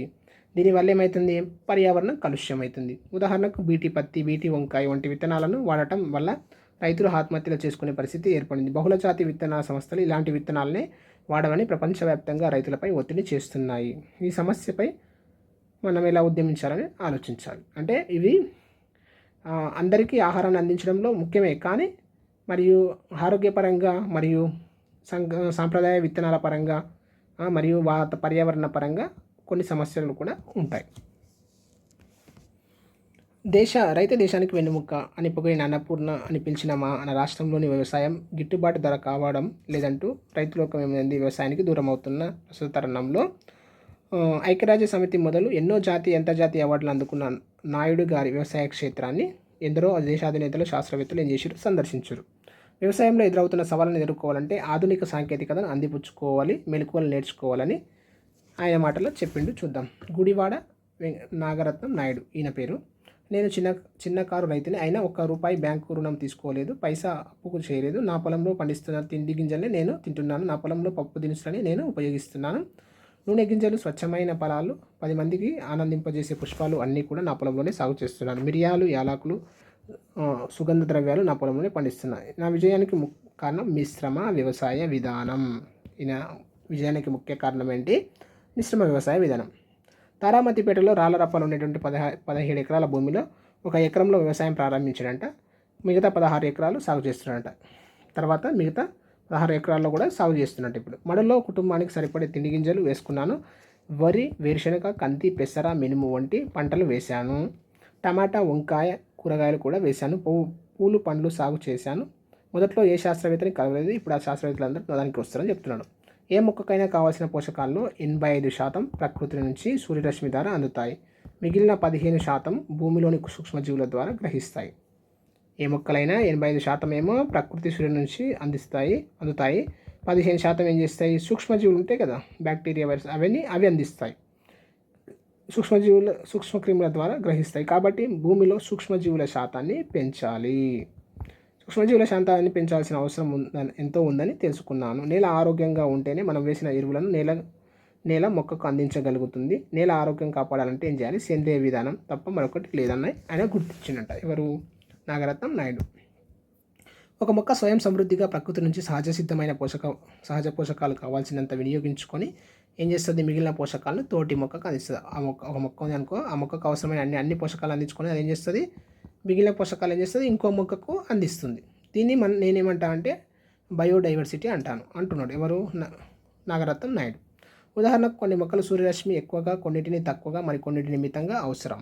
ఇది బయోడైవర్సిటీ ద్వారానే సాధ్యమవుతుంది. కొబ్బరి కింద మునగ కింద పూల సాగు, హెల్కోనియా, కాఫీ మొక్క కింద ఆస్పారాగస్, ఇలా తక్కువ విస్తీర్ణంలో అతి తక్కువ పెట్టుబడితో అధిక దిగుబడులను మనం సాధించవచ్చు. అంటే మిశ్రమ పంటలను సాగు చేయడం వల్ల మనం అధిక దిగుబడులను సాధించవచ్చు. తక్కువ పొలంలో అత్యధిక మొక్కలు సాగు చేసి అధిక దిగుబడిని పొందవచ్చు. అయితే మొక్కలను ఎంపిక చేయడం రైతు జాగ్రత్తగా పడాలి.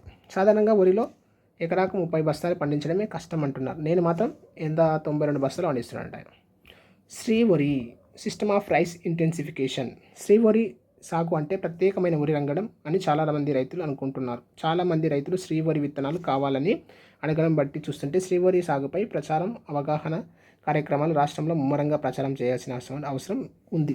శ్రీవరి సాగు అనేది సేద్యంలో ఒక విధానం. అంటే తక్కువ విత్తనం, తక్కువ నీటితో ఆరుతడి పంటగా పండించే పంట అని అర్థం.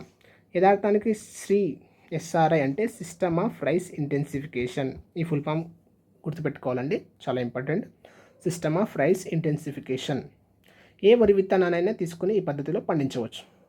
శ్రీవరిలో నీరు పెట్టే విధానం, నాటే విధానం, కలుపు నివారణ విధానం భిన్నంగా ఉంటాయి. సాధారణ పద్ధతుల్లో ఎకరాకు 30 కేజీలు విత్తనాలు వాడితే ఈ విధానంలో 2 కేజీల విత్తనాలు సరిపోతుంది. సాధారణంగా వరి సేద్యంలో 1 కిలో వరి ధాన్యం పండించడానికి సుమారుగా 5,000 లీటర్ల నీళ్ళు అవసరం 1 కేజీ ధాన్యాన్ని పండించడానికి. కానీ శ్రీవరిలో 2,500 నుంచి 3,000 లీటర్ల నీళ్లు సరిపోతాయి. అంటే తక్కువ నీళ్ళు సరిపోతాయి. శ్రీవరి విధానం వల్ల కొన్ని టన్నుల విత్తనం కొరతని నివారించవచ్చు, నీటిని పొదుపు చేసుకోవచ్చు. లేత నారు దూరంగా నాటడం వల్ల తెగుళ్లను కూడా అదుపు చేసుకోవచ్చు. పురుగు మందులు అవసరం కూడా తక్కువ అవుతుంది.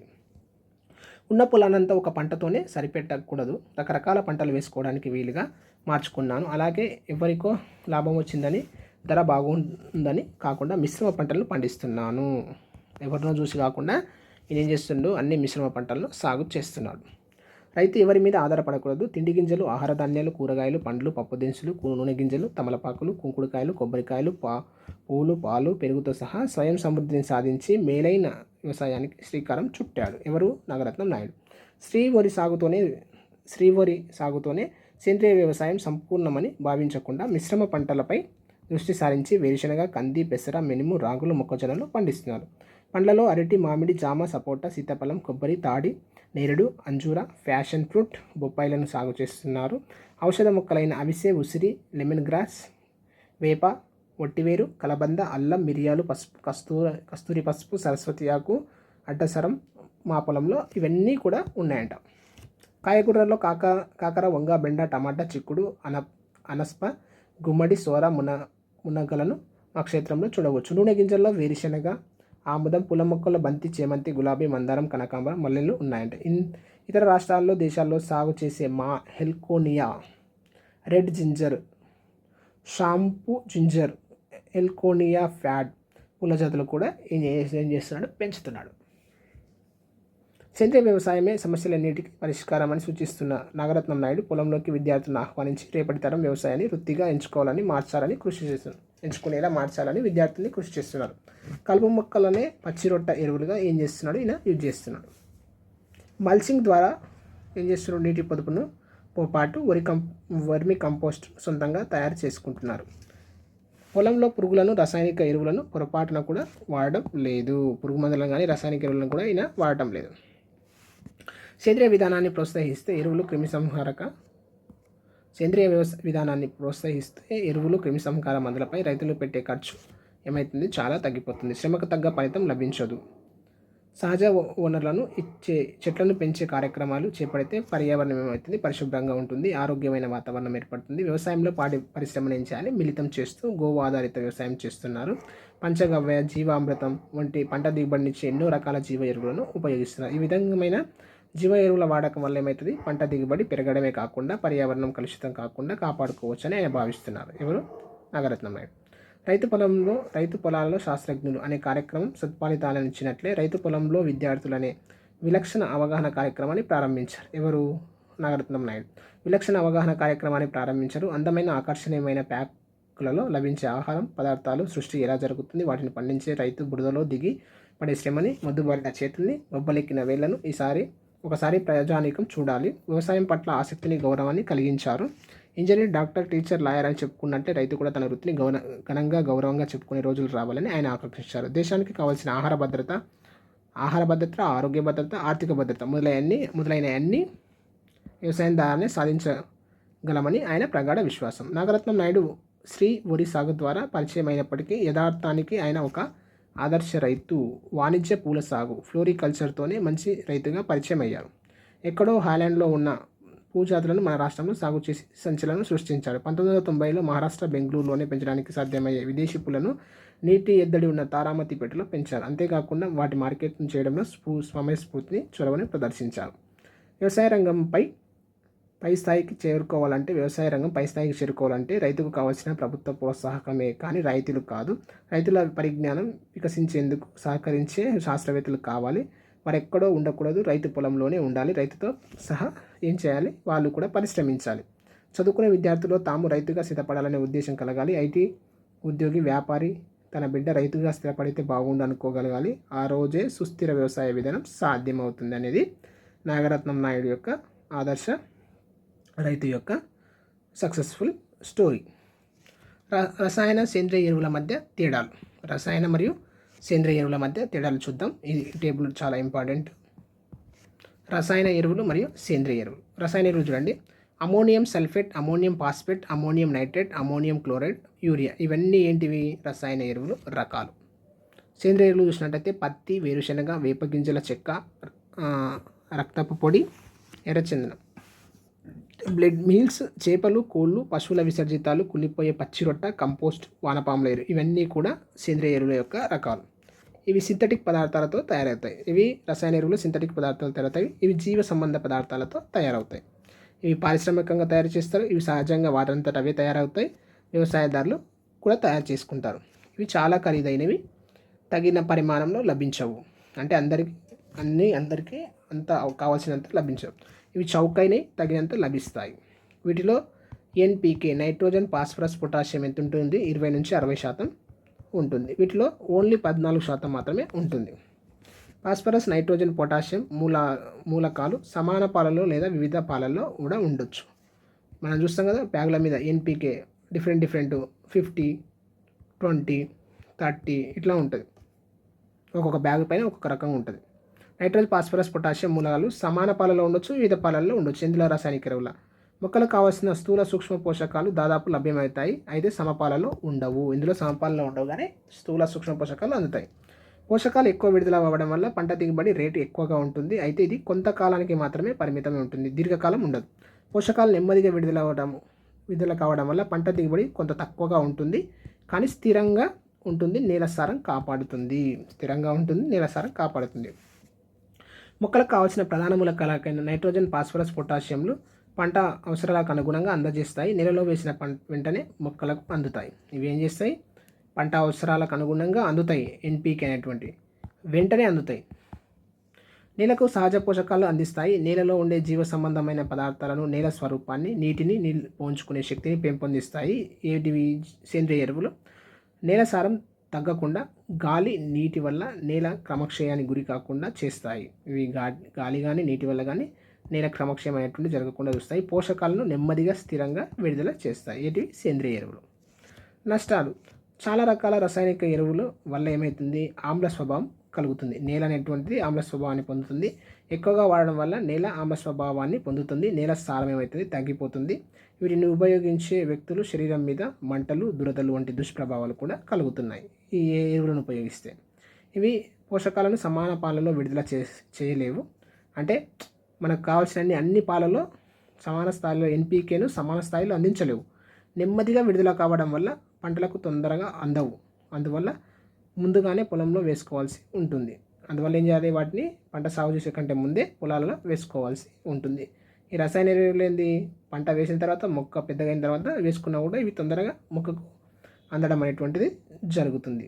ఈ విధంగా వ్యవసాయం ముందున్న సవాళ్ళు అనేటువంటి ఆ పాఠ్యాంశం అయిపోయింది. Please subscribe, share and encourage.